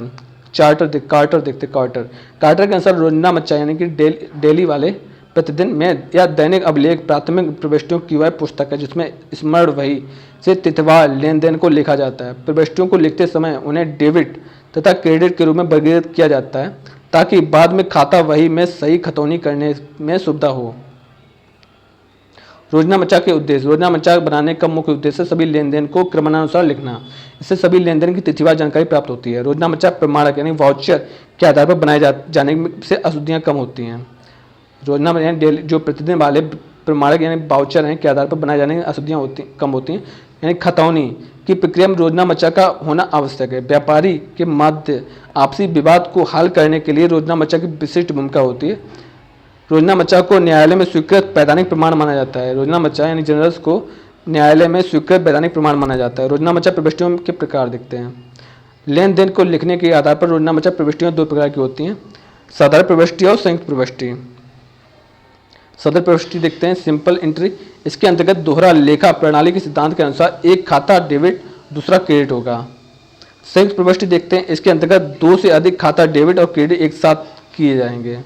लेखांकन प्रक्रिया के आधार पर रोजनामचा प्रविष्टियाँ 6 प्रकार की होती हैं। ठीक है। रोजनामचा प्रविष्टियों के प्रकार देखते हैं। प्रारंभिक प्रविष्टि, हस्तांतरण प्रविष्टि, अंतिम प्रविष्टि, सुधार प्रविष्टि, समायोजन प्रविष्टि, उभय पक्ष प्रविष्टि।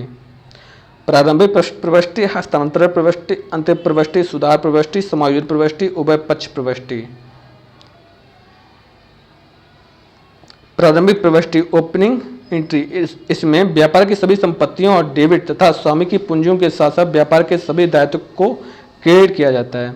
इसमें व्यापार की सभी संपत्तियों, डेबिट तथा स्वामी की पूंजी के साथ साथ व्यापार के सभी दायित्वों को क्रेडिट किया जाता है। हस्तांतरण यानी ट्रांसफर एंट्री देखते हैं। इस प्रविष्टि के माध्यम से एक खाता की राशि का अन्य आवश्यक खाताओं में हस्तांतरित किया जाता है, यानी कि एक खाता की राशि का अन्य खाता में हस्तांतरित किया जाता है। ठीक है, जिसे बोलते हैं ट्रांसफर एंट्री। अंतिम प्रविष्टि क्लोजिंग एंट्री, इसके द्वारा आगमन और व्यय के शेष को बंद करने हेतु इनके शेषों को व्यापारिक खाता या लाभ हानि खाता में हस्तांतरित कर दिया जाता है। सुधार की प्रविष्टि देखते हैं। रेस्टिफाई एंट्री, यह मौलिक प्रविष्टि की पुस्तकों में कुछ सुधारने हेतु की जाती है। समायोजन एडजस्टमेंट एंट्री, इसके माध्यम से संपत्तियों और दायित्वों को उसके वास्तविक मूल्य पर अवलेखित किया जाता है तथा आगमन और व्यय के बीच मिलान किया जाता है, कितना आया कितना गया। उभय पक्ष प्रविष्टि यानी कॉन्ट्रा एंट्री, इसमें दोनों पक्षों का एक ही बही खाते में अवलेखित किया जाता है, जैसे नाम जमा उभय पक्ष प्रविष्टि कही जाती है।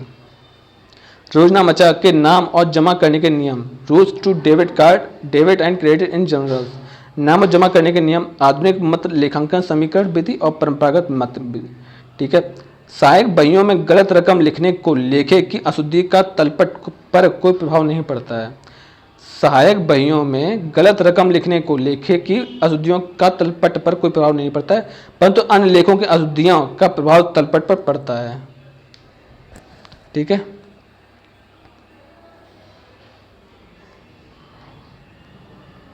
अब देखते हैं रोजनामचा के नियम, परंपरागत नियम और आधुनिक नियम देखते हैं। पहले परंपरागत नियम देखते हैं। खातों के नाम, खाता के नाम, नाम और जमा। नाम बोलेंगे डेबिट और जमा बोलेंगे क्रेडिट। व्यक्तिगत खाते यानी पर्सनल अकाउंट, पाने वाले का नाम होगा, देने वाले को जमा करते हैं, देने वाले को जमा करते हैं। वास्तविक खाता रियल अकाउंट, आने वाले वस्तु या संपत्ति को नाम करते हैं, जाने वाली वस्तु या संपत्ति को जमा करते हैं। नाम मात्र खाता, समस्त व्ययों तथा हानियों का नाम करते हैं, समस्त आयों और लाभों को जमा करते हैं। आधुनिक मत देखते हैं। खाता का प्रकार, नाम और जमा, वही डेबिट और क्रेडिट। संपत्ति का नाम, संपत्ति खाता, अगर नाम बढ़ता है तो जमा क्रेडिट घटता है। दायित्व खाता यानी लायबिलिटी अकाउंट, अगर नाम घटता है तो खाता जमा क्रेडिट बढ़ता है।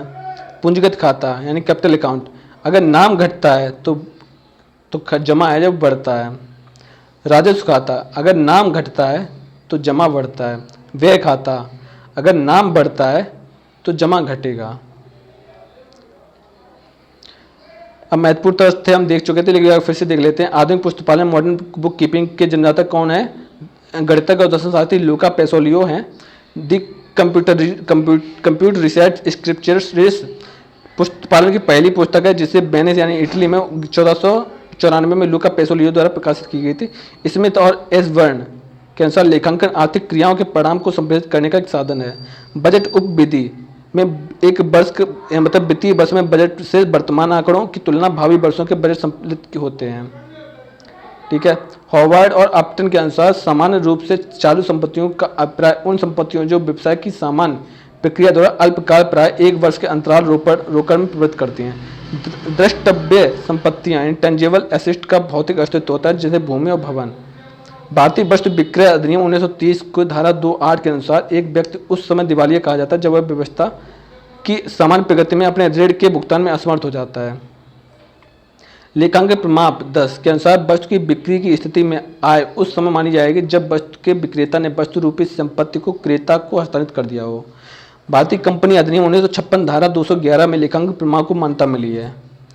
भारतीय शास्त्र पत्र लेखांकन संस्थान institute of chartered accounts of India लेखांकन प्रमाप बोर्ड, ठीक है, के सहयोग से 32 लेखांकन प्रमाप बना चुके हैं। छूट पर प्रावधान का सृजन रूढ़िवादिता की अवधारणा के अनुसार किया जाता है। छूट पर प्रावधान का सृजन रूढ़िवादिता की अवधारणा के अनुसार किया जाता है। भारतीय कंपनी अधिनियम 1956 की धारा 210(a)(1) के तहत लेखांकन प्रमाप को प्रभावित किया गया है, यानी ठीक है, और अकाउंटिंग स्टैंडर्ड को प्रभावित किया गया है, किसमें भारतीय कंपनी अधिनियम 1956 की धारा 210। अंतर्राष्ट्रीय लेखांकन प्रमाप समिति international accounting standard committee IASC का गठन कब हुआ? 29 जून 1973 को। भारतीय शासित पत्र लेखांकन संस्थान ने लेखांकन प्रमाप बोर्ड की स्थापना 21 अप्रैल 1977 को की थी। ASB की स्थापना 21 अप्रैल 1977 को और IASC की स्थापना 29 जून 1973 को। जहाँ पे आई पहले आ जाए वो 1973, और जिसमें ASB आई हट जाए वो बाद में। संपत्तियों का योग हमेशा दायित्व और पूंजी के योग के बराबर होता है। उधार क्रय संपत्ति को बढ़ाता है। अग्रिम भुगतान एडवांस पेबल पेमेंट चालू संपत्तियां अस्थायी संपत्तियों के अंतर्गत आती हैं। पेटेंट राइट खाता वास्तविक खाता का उदाहरण है। पेटेंट राइट किसी मद से संबंधित लेखों के समूह को खाता कहते हैं और खातों के समूह को खाता वही कहते हैं। लेखों के समूह को खाता कहते हैं और खातों के समूह को खाता वही कहते हैं। नाम मात्र खाते नॉमिनल अकाउंट व्यापार में आय और प्राप्तियों को का जमा शेष यानी डिपॉजिट बैलेंस बताता है।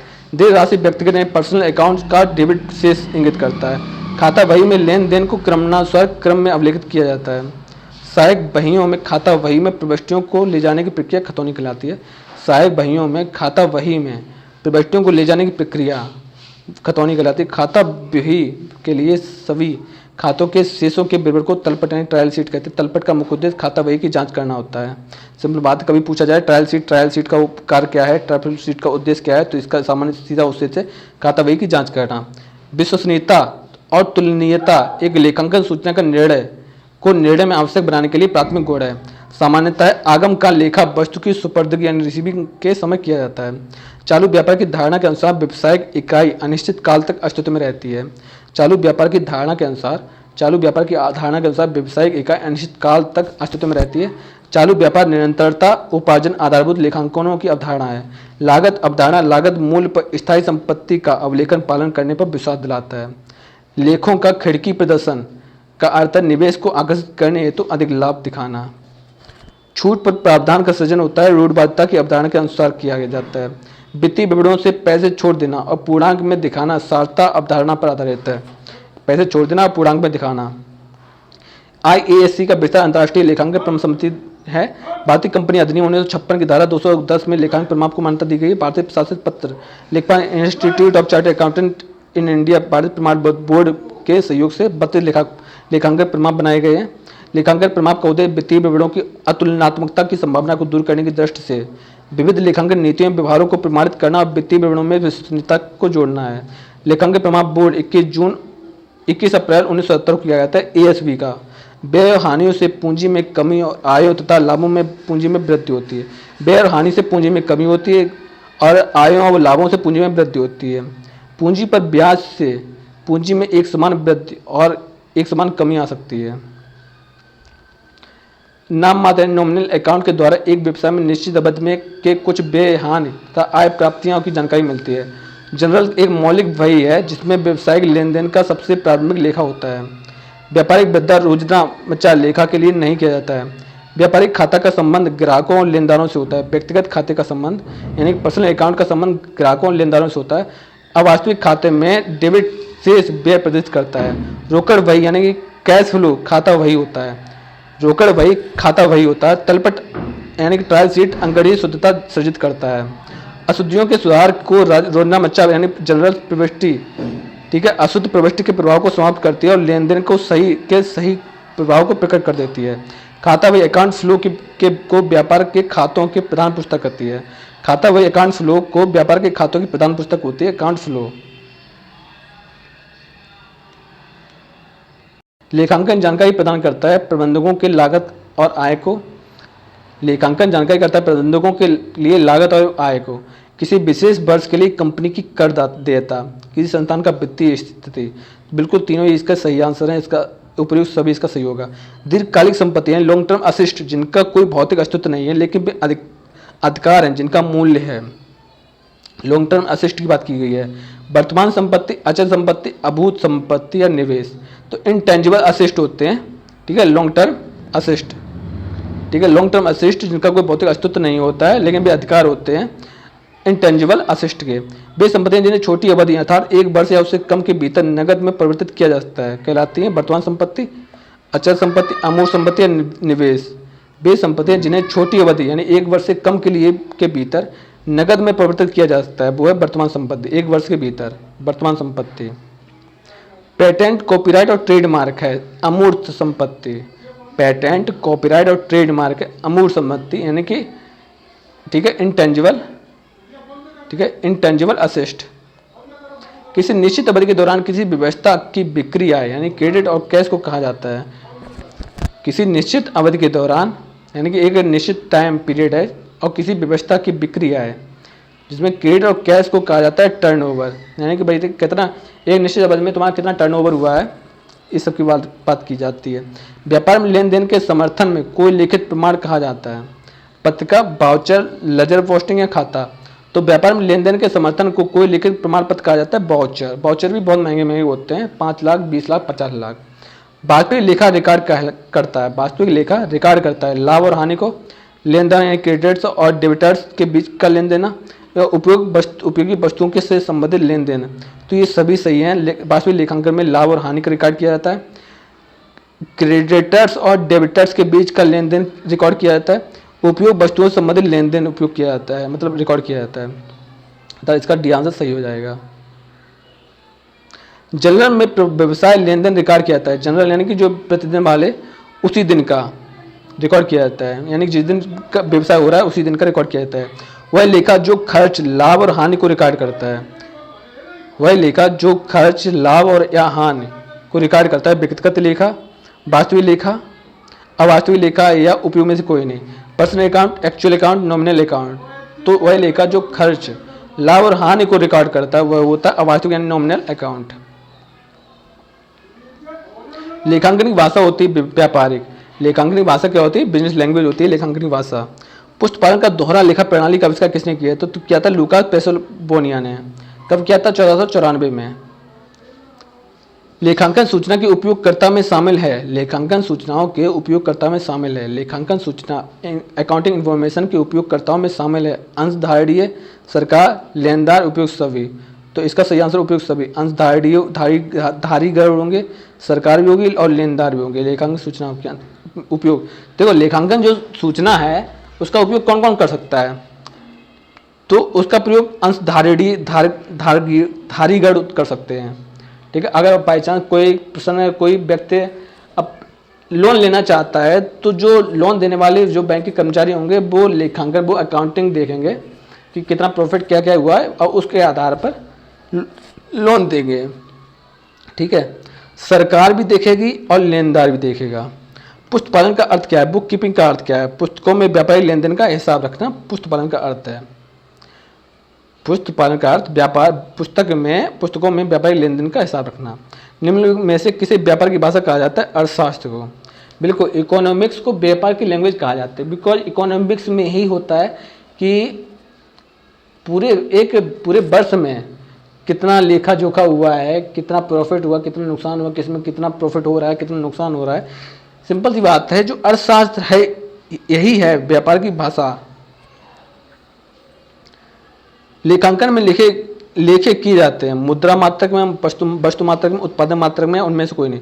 तो लेखांकन में लेखे किए जाते हैं मुद्रा मात्रक, अंकगणित में मुद्रा मात्रक में किए जाते हैं। एक सूचना प्रक्रिया के रूप में लेखांकन का अंतिम चरण कौन सा होता है? सूचना का संप्रेषण होता है लेखांकन का अंतिम चरण। ठीक है,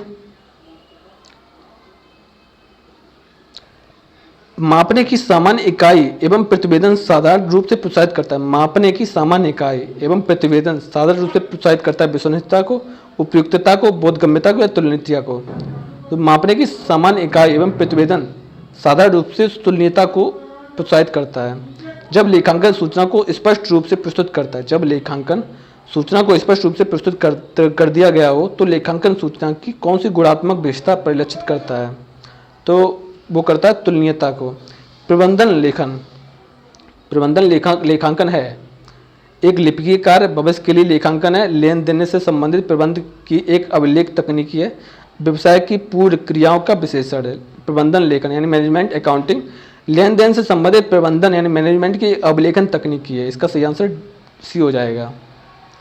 निम्नलिखित में से कौन सा लेखांकन का उपक्षेत्र? लेखांकन के उपक्षेत्र बताए गए। तो मैनेजमेंट लेखांकन का उपक्षेत्र है, पुस्तपालन यानी बुक कीपिंग है, वित्तीय लेखांकन यानी फाइनेंशियल अकाउंटिंग है, लेकिन लागत लेखांकन नहीं है। आपने उसी जैसे बकवास जो भी बकवास हो रही है यहाँ पे, जो भी थ्योरेटिकल बकवास तो नहीं कहेंगे, जो भी चीज़ें यहाँ पर हो रही हैं, जो भी हम आपको बता रहे हैं, जिस पर्पस से बता रहे हैं उस पर्पस से या उस हमारे शब्दों में अभी तक लागत लेखांकन का शब्द नहीं आया है। वित्तीय लेखांकन का आया है, प्रबंधन लेखांकन का आया, पुस्तपालन का बार बार आया है, लेकिन लागत लेखांकन का कोई जिक्र नहीं हुआ है। अतः लेखांकन का उपक्षेत्र लागत लेखांकन नहीं है। आय होती है, आय क्या, इनकम क्या होती है? प्राप्तियां व्यय होती है, व्यय प्राप्तियां होती हैं, हानि प्राप्तियां होती है, लाभ प्राप्तियां होती है, तो प्राप्तियां व्यय होती है। चालू दायित्व यानी करंट लायबिलिटीज होता है, चालू दायित्व यानी करंट लायबिलिटीज होती है क्या? वे भुगतान जिन्हें दीर्घकालिक अवधि के बाद करना पड़ता है, वे भुगतान जिन्हें अल्पकालिक अवधि के बाद करना पड़ता है, वे भुगतान जिन्हें करना नहीं पड़ता है। उपयोग में से कोई नहीं। चालू दायित्व तो वे होते हैं, करंट लायबिलिटी भी होती हैं जो अल्पकालीन अवधि के बाद करनी पड़ती हैं भुगतान। यानी कि चालू खाता वे होते हैं, जैसे कि आपने किसी से ऋण लिया, उधार लिया, तो आपको अल्पकाल के लिए यानी कि जो शॉर्ट टर्म के लिए पॉलिसी होती है जिसमें आप लोन ले सकते हो, तो वो क्या होती है? चालू दायित्व। तो आप अल्पकालीन अवधि के बाद इसका भुगतान करना पड़ता है आपको। निम्नलिखित में से कौन चालू दायित्व है? लेनदार, अंश पूंजी आदि, क्या ऋण प्रदान। तो लेनदार होता है वो चालू दायित्व का काम करता है, बिकॉज जो लेगा ना वही तो देगा। चालू दायित्व यानी वही अल्पकाल में व्यय करेगा। निम्नलिखित में से कौन सी काल्पनिक संपत्ति है? काल्पनिक संपत्ति, प्रारंभिक व्यय, ख्याति, भूमि या भवन। तो काल्पनिक संपत्ति को, भूमि को हम देख सकते हैं, भवन को भी देख सकते हैं, प्रारंभिक व्यय को भी हम देख सकते हैं, लेकिन ख्याति को नहीं देखते। ख्याति मतलब इज्जत, प्रसिद्धि। प्रसिद्धि काल्पनिक संपत्ति है। स्थायी संपत्ति से में सम्मिलित होते हैं अंतिम रहतिया, अग्रिम भुगतान, देनदार या फर्नीचर। तो स्थायी संपत्ति के अंतर्गत फर्नीचर आते हैं। ठीक है। किसी समय के दौरान आय पर व्यय के अधिक को कहते हैं हानि। आय पर व्यय के अधिक को मतलब इनकम पर व्यय, जैसे कि इनकम हुआ 50 और व्यय हुआ 60, तो इसको क्या कहेंगे? यानी कि जो व्यय है वो इनकम पर हावी हो गया ना, तो उसको क्या कहेंगे? हानि हुई ना। स्वामिगत कोष के अतिरिक्त संस्था के दायित्व को क्या कहा जाता है? स्वामिगत कोष के अतिरिक्त संस्था के दायित्व को कहते हैं दायित्व। एक व्यक्ति जिसे फर्म को धन देना है, एक व्यक्ति है जिसे फर्म को धन देना है कहलाता है क्रेता, आपूर्तिकार, लेनदार या देनदार। तो एक व्यक्ति है जिसे किसी फर्म को धन देना है, तो वो क्या होता है? देनदार। और जो ले रहा है उसको बोलेंगे लेनदार। अगर कोई फर्म है किसी व्यक्ति से, अगर कोई फर्म है, ये इंडस्ट्री है और ये कोई फर्म है, अगर इंडस्ट्री इस व्यक्ति को रुपए दे रहा है तो इंडस्ट्री क्या होगी? देनदार। अगर इंडस्ट्री है फिर वही है। अगर कोई व्यक्ति अगर कोई व्यक्ति, जो इंडस्ट्री है वो किसी व्यक्ति को रुपए दे रही है तो वो क्या हो जाएगी? लेनदार। एक व्यक्ति जिसे फर्म को धन देना है, और अगर एक इंडस्ट्री है और एक व्यक्ति है जो इंडस्ट्री को रुपए दे रहा है, वो हो जाएगा देनदार। ठीक है। इसमें देनदार और लेनदार कौन है? इसमें देनदार है व्यक्ति, क्योंकि वो दे रहा है। लेनदार है इंडस्ट्री। चीज़ें वही हैं, ये सब छोड़ दो, चीज़ें वही हैं, बस दोनों के अलग अलग नाम हो गए। जो दे रहा है रुपए वो हो गया देनदार, जो ले रहा है वो रुपए वो हो गया लेनदार। तो इसमें लेनदार है इंडस्ट्री और देनदार है व्यक्ति। निम्नलिखित में से लेखांकन के उद्देश्य हैं अशुद्धियों पर नियंत्रण करना, कर योग्य आय का निर्धारण करना, समायोजन करना, उपयुक्त सभी। तो इसका सही आंसर उपयुक्त सभी हो गया, क्योंकि लेखांकन के उद्देश्य में अशुद्धियों पर नियंत्रण करना होता है, कर योग्य आय का निर्धारण करना होता है, समायोजन करना होता है। ठीक है। निम्नलिखित में से कौन लेखांकन में कोई आधुनिक कार्य नहीं है? यानी कि लेखांकन के मॉडर्न कार्य नहीं है, वैधानिक कार्य, सामाजिक कार्य, परीक्षात्मक कार्य या व्याख्यात्मक कार्य। निम्नलिखित में से लेखांकन के आधुनिक कार्य नहीं है, वैधानिक कार्य, सामाजिक कार्य, परीक्षात्मक कार्य या व्याख्यात्मक कार्य। तो इसका सही आंसर हो गया व्याख्यात्मक कार्य। लेखांकन के उपक्षेत्र देखते हैं। लेखांकन के उपक्षेत्र वित्तीय लेखांकन, पुस्तपालन लेखांकन, प्रबंधकीय लेखांकन, उपयुक्त सभी। तो वित्तीय लेखांकन, पुस्तपालन लेखांकन, प्रबंधकीय लेखांकन, ये सभी इसके उपक्षेत्र हैं। अगर यहाँ पर आता है लागत लेखांकन तो वो नहीं होता। एकल लेखांकन प्रणाली यानी सिंगल एंट्री सिस्टम कहा जाता है अपूर्ण बहीखाता प्रणाली को। और दोहरी, अगर यहाँ पर एकल जगह पर दोहरी हो तो वो पूर्ण बहीखाता प्रणाली। लेखांकन का लाभ है कर निर्धारण में सहायता मिलती है और छल कपट पर नियंत्रण होता है। बिल्कुल दोनों सही है। कर निर्धारण में सहायता मिलती है और छल कपट पर नियंत्रण होता है। लेखांकन का चक्र होता है, लेखांकन चक्र एक वित्तीय वर्ष अर्थात 12 महीने का होता है। लेखांकन है क्या? व्यवसायिक भाषा। लेखांकन सिद्धांत के तत्व हैं औचित्य, रिलीवेंस, ऑब्जेक्टिविटी, फैसिबिलिटी। तो इसके सही आंसर हैं उपयुक्त सभी। औचित्य, उद्देश्यपूर्णता, व्यवहारिकता, तीनों ही लेखांकन सिद्धांत के तत्व हैं। गैप क्या है? सामान्य स्वीकृत लेखांकन सिद्धांत। गैप GAP सामान्य स्वीकृत लेखांकन सिद्धांत है। लेखांकन सूचना का निर्णय में आवश्यक बनाने वाले प्राथमिक गुण हैं। लेखांकन सूचना को निर्णय में आवश्यक बनाने वाले प्राथमिक गुण हैं विश्वसनीयता और तुलनीयता। ठीक है, तुलनीयता और समानुरूपता नहीं, प्रासंगिक व पूर्वाग्रह मुक्ति नहीं। किसी इकाई के जीवन काल में जिस मूल संकल्पना पर आधारित विवरण बनाए जाते हैं, किसी इकाई के जीवन काल में जिस मूल संकल्पना पर आधारित विवरण बनाए जाते हैं उन्हीं को बोलते हैं लेखांकन अवधि। व्यवसाय अस्तित्व धारणा क्या? व्यवसाय अस्तित्व धारणा का अर्थ है व्यवसाय ऋणी एक साथ होते हैं, व्यवसाय महाजन एक साथ होते हैं, व्यवसाय का अलग अस्तित्व। व्यवसाय अस्तित्व धारणा का अर्थ है व्यवसाय का अलग अस्तित्व, यानी कि व्यवसाय सभी के लिए, सभी जैसे कि व्यवसाय भी अलग अलग होते हैं और इनके लिए, ठीक है, जो अकाउंटिंग सिस्टम है ना वो भी अलग अलग अपनाया जाएगा। विभिन्न वर्षों में लेखांकन की नीतियाँ एक समान रहती हैं। विभिन्न वर्षों में लेखांकन की नीतियाँ एक समान रहती हैं, इसका कारण क्या है? सार्थक, देखो फिर से, विभिन्न वर्षों में लेखांकन नीतियाँ एक समान रहती हैं, लेखांकन की नीतियाँ एक समान रहती हैं, इसका कारण क्या है? नियमितताओं की परंपरा। ठीक है, नियमितताओं की परंपरा।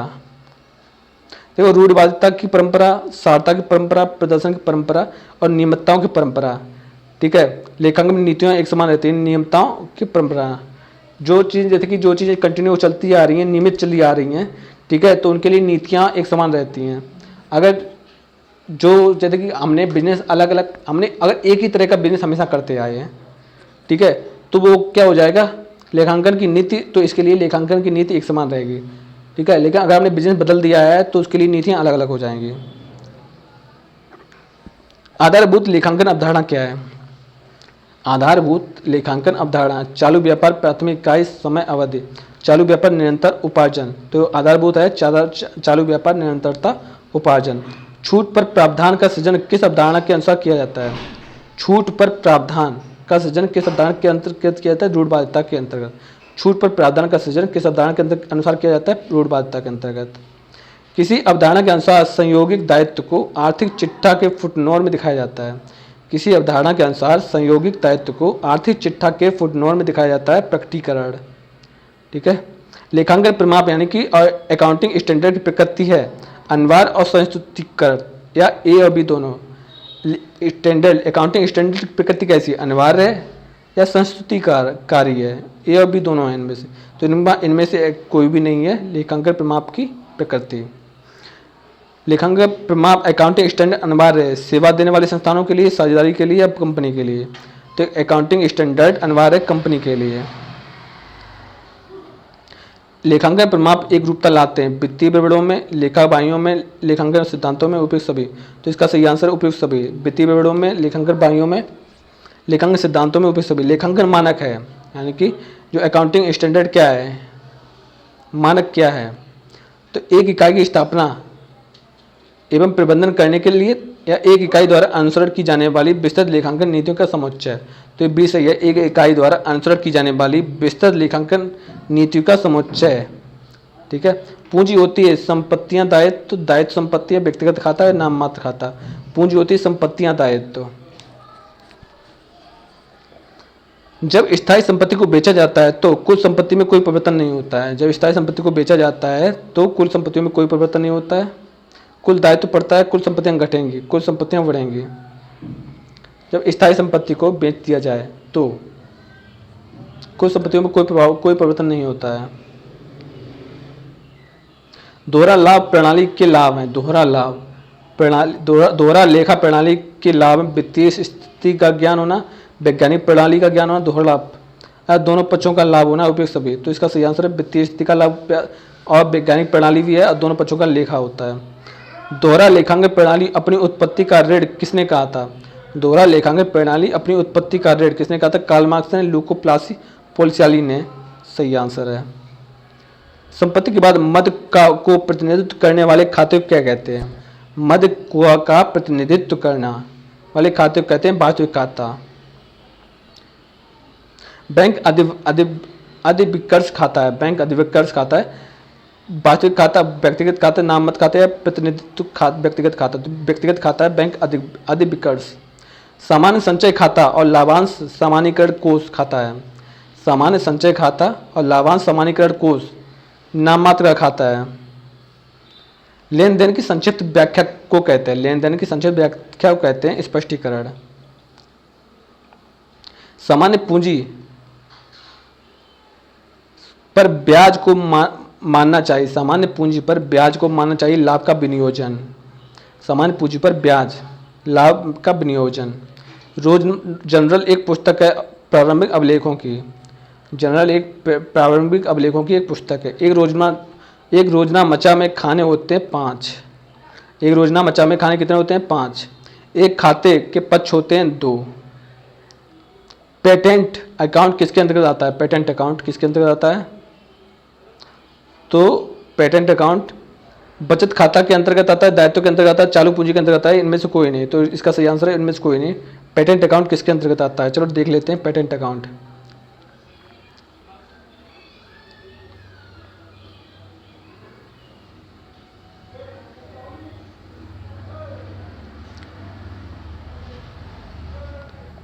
पेटेंट अकाउंट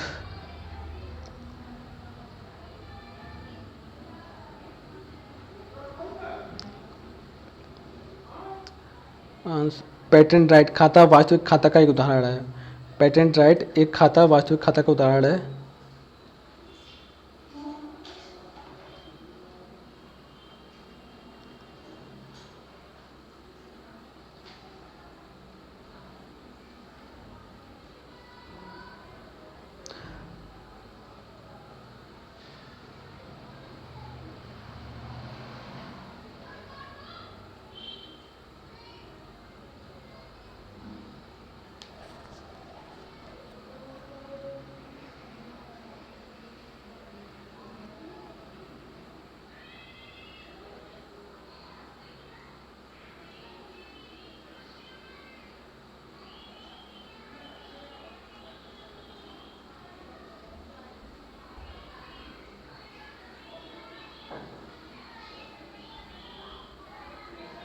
कहाँ पर है पेटेंट अकाउंट?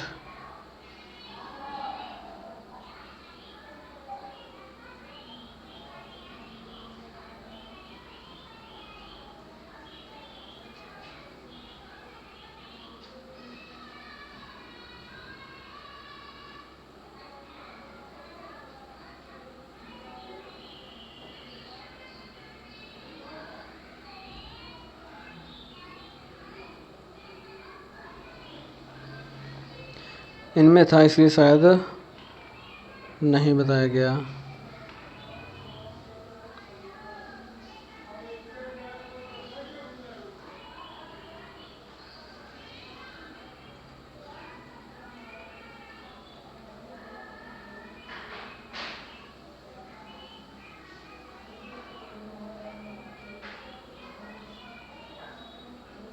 फिलहाल तो पेटेंट अकाउंट वास्तविक अकाउंट है, इतनी चीज़ें याद रख लेना।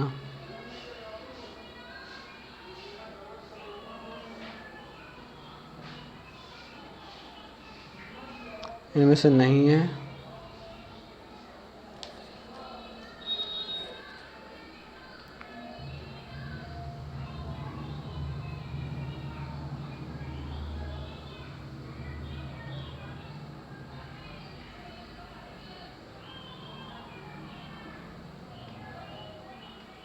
एक खाते के पक्ष होते हैं 2। पेटेंट अकाउंट किसके अंतर्गत आता है? देखते हैं इसमें क्या आंसर है। तो बचत खाता के अंतर्गत, दायित्व के अंतर्गत, चालू पूंजी के अंतर्गत, इनमें से कोई नहीं। ठीक है, तो ये आता है वास्तविक खाता के अंतर्गत। ठीक है, तभी इसमें आंसर नहीं है। तो वास्तविक खाते के अंतर्गत आता है पेटेंट अकाउंट, वास्तविक खाता। ठीक है, लेन देन को रखा जाता है रोजना मचा में, खाता वही में। लेन देन को खाता वही में रखा जाता है, यानी कैश फ्लो में रखा जाता है। ट्रायल बैलेंस तैयार करता है। लाभ हानि खाता लेखांकन में अंकगणितीय त्रुटि जांच करने के लिए ट्रायल बैलेंस या ए और बी दोनों। तो ट्रायल बैलेंस लेखांकन में अंकगणितीय त्रुटि जांच करने के लिए किया जाता है। निम्नलिखित में से कौन सा दायित्व यानी लायबिलिटी लंबी अवधि के बाद देय होगा? तो स्थायी दायित्व लंबी अवधि के बाद देय होगा। लेखों का खिड़की प्रदर्शन क्या होता है? निवेशकों को आकर्षित करना। छूट पर प्रावधान का सृजन किस अवधारणा के अनुसार होता है? छूट पर प्रावधान का प्रबंधन सृजन किस अवधारणा के अनुसार आता है? रूढ़बाध्यता का सिद्धांत, सारता का सिद्धांत या ए बी सी दोनों उपयुक्त से? तो रूढ़बाध्यता का सिद्धांत होता है छूट पर प्रावधान का सृजन। ठीक है। वित्तीय विवरण में पैसे छोड़ देना और पूर्णांक में दिखाना, ये क्या है, कौन सा है? सारता का अधिनियम। ठीक है, सारता का अवधारणा। IASC का विस्तार अंतर्राष्ट्रीय लेखांकन प्रमाप समिति, अंतर्राष्ट्रीय अंकेक्षण प्रमाप समिति, अंतर्राष्ट्रीय उद्योग प्रमाप समिति, इनमें से कोई नहीं। तो इसका सही आंसर होगा अंतर्राष्ट्रीय लेखांकन प्रमाप समिति, इंटरनेशनल अकाउंटिंग स्टैंडर्ड कमेटी। लेखांकन प्रमाप को मान्यता दी गई, जो अकाउंटिंग स्टैंडर्ड को मान्यता कब दी गई? भारत कंपनी अधिनियम 1956 की धारा 211 में। अभी हमने पढ़ा है, जिसमें से 1956 117 कहीं भी शब्द नहीं आया और 220 से कहीं शब्द नहीं आया, सिर्फ 211 और 210 शब्द था। तो institute of chartered accountant of India लेखांकन प्रमाप बोर्ड के सहयोग से अब तक कितने लेखांकन प्रमापों की बन चुके हैं? 32। लेखांकन प्रमाप का उद्देश्य यानी अकाउंटिंग स्टैंडर्ड का उद्देश्य क्या है? विविध लेखांकन नीतियों में व्यवहारों का प्रमाणित करना, वित्तीय विवरणों में विश्वसनीयता को बढ़ाना, वित्तीय विवरणों की अतुलनात्मक संभावना को दूर करना। उपयुक्त सभी इसका सही आंसर है। लेखांकन प्रमाप बोर्ड की स्थापना कब हुई? तो 21 अप्रैल 1977 को लेखांकन यानी कि ASP की बोर्ड की स्थापना हुई और 73 में IASP के बोर्ड की स्थापना हुई। व्ययों और हानि से पूंजी में होती है कमी। निश्चित अवधि के लिए कुछ व्यय हानि और आय, निश्चित अवधि के लिए कुछ व्यय हानि अथवा आय इनकम प्राप्तियों की जानकारी होती है नामात्र खाते में, नॉमिनल खाते में। व्यावसायिक लेन देन को प्रारंभिक लेखा कहते हैं रोजनामचा में। व्यापारिक बट्टा नहीं किया जाता है रोजनामचा लेखा के लिए, व्यापारिक बट्टा नहीं किया जाता रोजनामचा के लिए। व्यक्तिगत खाते का संबंध है, व्यक्तिगत खाते का संबंध किससे है? ठीक है, व्यक्तिगत खाते का संबंध यानी पर्सनल अकाउंट का संबंध किससे है? तो क्वेश्चन क्या था कि व्ययों की हानि में पूंजी होती है कमी। निश्चित अवधि के कुछ व्यय हानि अथवा व्यय प्राप्तियों की जानकारी प्राप्त होती है नाममात्र खाते में। व्यवसायिक लेनदेन का प्रारंभिक लेखा होता है रोजनामचा में, जो व्यवसायिक लेनदेन का प्रारंभिक लेखा जो होता है रोजनामचा में। व्यापारिक बट्टा नहीं किया जाता है रोजनामचा लेखा के लिए। व्यक्तिगत खाते का संबंध है, व्यक्तिगत खाते का संबंध किससे देखते हैं? ग्राहकों से, ग्राहकों, लेनदारों से, लेनदारों से, उद्योगों के प्रबंधन से। तो व्यक्तिगत खाते ग्राहकों, लेनदारों के संबंध होते हैं। अब वास्तविक खाते में डेबिट प्रदर्शित करता है शेष व्यय, ठीक है, और क्रेडिट करता है जो राशि होती है। रोकड़ वही खाता है, रोकड़ खाता वही, रोकड़ वही होता है खाता वही। खातों की प्रधान पुस्तक कहते हैं खाता वही को। खातों की प्रधान पुस्तक को क्या कहते हैं? खाता वही पुस्तक। तलपट सृजित करता है अंगर्ती शुद्धता को, जो बैलेंस शीट है वो अंगर्ती शुद्धता को सृजित करती है। रोजनामचा प्रविष्टि करती है, शुद्ध प्रविष्टि के प्रभाव को समाप्त करती है, अशुद्ध प्रविष्टि के प्रभाव को समाप्त करती है, लेने देने के सही प्रभाव को प्रकट करती है रोजनामचा। तो इसका सही आंसर हो गया अशुद्ध प्रविष्टि के प्रभाव को समाप्त करती है और लेन देन के सही प्रभाव को भी स्पष्ट करती है या प्रकट करती है। तो अशुद्धियों का प्रभाव नहीं पड़ता है सहायक बहियों में गलत रकम लिखने के तलपट से तलपट पर। तो अशुद्धियों का प्रभाव नहीं पड़ता है सहायक बहियों में गलत रकम लिखने पर तलपट पर, इसी के द्वारा बहुत चोरी हो जाती है कभी कभी। पुस्तपालन का कार्य है प्रारंभिक लेखों की पुस्तकों में प्रविष्टियां करना, प्रारंभिक लेखों की पुस्तकों में खतौनी करना, खातों का योग करना और शेष निकालना। उपयुक्त सभी है पुस्तपालन का, यानी बुक कीपिंग का ये कार्य है कि उस प्रविष्टियों का करना और प्रारंभिक लेखों की पुस्तकों में खतौनी करना, खातों का योग करना और शेष निकालना। लेखांकन क्या है? कला और विज्ञान है। तो लेखांकन कला विज्ञान दोनों है। लेखांकन भाषा क्या है? व्यवहारिक भाषा है। लेखांकन या व्यावसायिक भाषा है। लेखांकन की प्रकृति होती है, लेखांकन एक नीति निर्धारक शक्ति है, लेखांकन एक सामाजिक शक्ति है, लेखांकन की बौद्धिक शक्ति है, उपयुक्त सभी। तो इसका सही आंसर उपयुक्त सभी सही होगा। लेखांकन का सब फील्ड क्या नहीं है, क्या है? सामाजिक उत्तरदायित्व लेखांकन, प्रबंधकीय लेखांकन, वित्तीय लेखांकन, इसका तीनों ही सही है। अगर यहाँ पे लागत लेखांकन होता तो यह गलत होता। निम्नलिखित में से लेखांकन की शाखा नहीं है, लेखांकन की शाखा नहीं है वित्तीय लेखांकन, व्यय लेखांकन, कर लेखांकन या सरकारी लेखांकन। तो लागत लेखांकन या व्यय लेखांकन इसकी शाखा नहीं है। उपार्जन प्रणाली एक्युरल सिस्टम में लेखा किया जाता है। उपार्जन प्रणाली या एक्युरल सिस्टम में लेखा किया जाता है नगद भुगतानों के साथ प्राप्त तथा अदत्त व्ययों पर का। उपार्जन प्रणाली एक्युरल सिस्टम में लेखा किया जाता है नगद भुगतानों के साथ प्राप्त और अदत्त व्ययों का। लेखांकन का लाभ होता है, लेखांकन के लाभ क्या है? आर्थिक स्थिति की जानकारी करना, साझेदारी की सहायता करना, छल कपट पर नियंत्रण करना, ये सभी लेखांकन के लाभ हैं। लेखांकन प्रक्रिया होती है लेखांकन चक्र को पूरा करने के लिए अपनाई जाने वाली विधि। लेखांकन प्रक्रिया होती है लेखांकन चक्र को पूरा करने के लिए अपनाई जाने वाली विधि। लेखांकन की प्रक्रिया प्रारंभ होती है लेन देन की पहचान से। लेखांकन की प्रक्रिया कहाँ से होती है? लेन देन की पहचान से। आप क्या ले रहे हैं, क्या दे रहे हैं, इसकी जब पहचान करोगे ना, वही सब तो लिखोगे। जैसे कि अगर प्रोडक्ट हुआ, जैसे कि हमने कंपनी फ्लेम खरीदा है, तो जब हम जानते नहीं होंगे कंपनी फ्लेम, ये कंपनी फ्लेम है, तो हम लिखेंगे कैसे? अब कंपनी फ्लेम को कुछ और तो नहीं लिख सकते ना। तो लेखांकन सूचना की गुणवत्ता बेचता है निष्पक्षता, संपूर्णता और सार्थकता।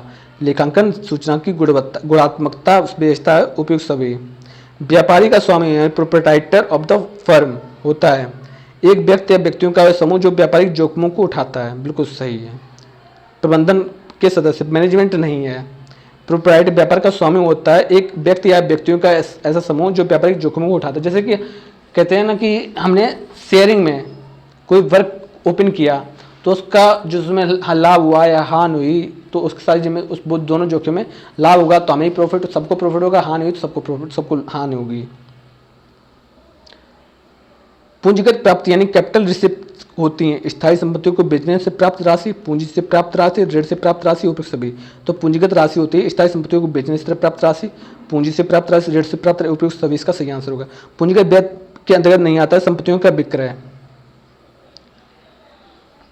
पूंजीगत व्यय के अंतर्गत नहीं आता है संपत्तियों का विक्रय। मशीनों के चालू हालत में लाने का व्यय, व्यापार करने का अधिकार खरीदना, उपयुक्त सभी। देखो पूंजीगत व्यय, इसमें प्राप्तियां थी, यानी कि इनसे हमें प्राप्त होता है। अगर हम प्राप्तियां मतलब मनी, हमको मनी कैसे कैसे प्राप्त होती है? पूंजी से प्राप्त होती है। जैसे कि हमको अगर मिला है, कोई ऋण मिला है तो हमको मिलेगा, ठीक है।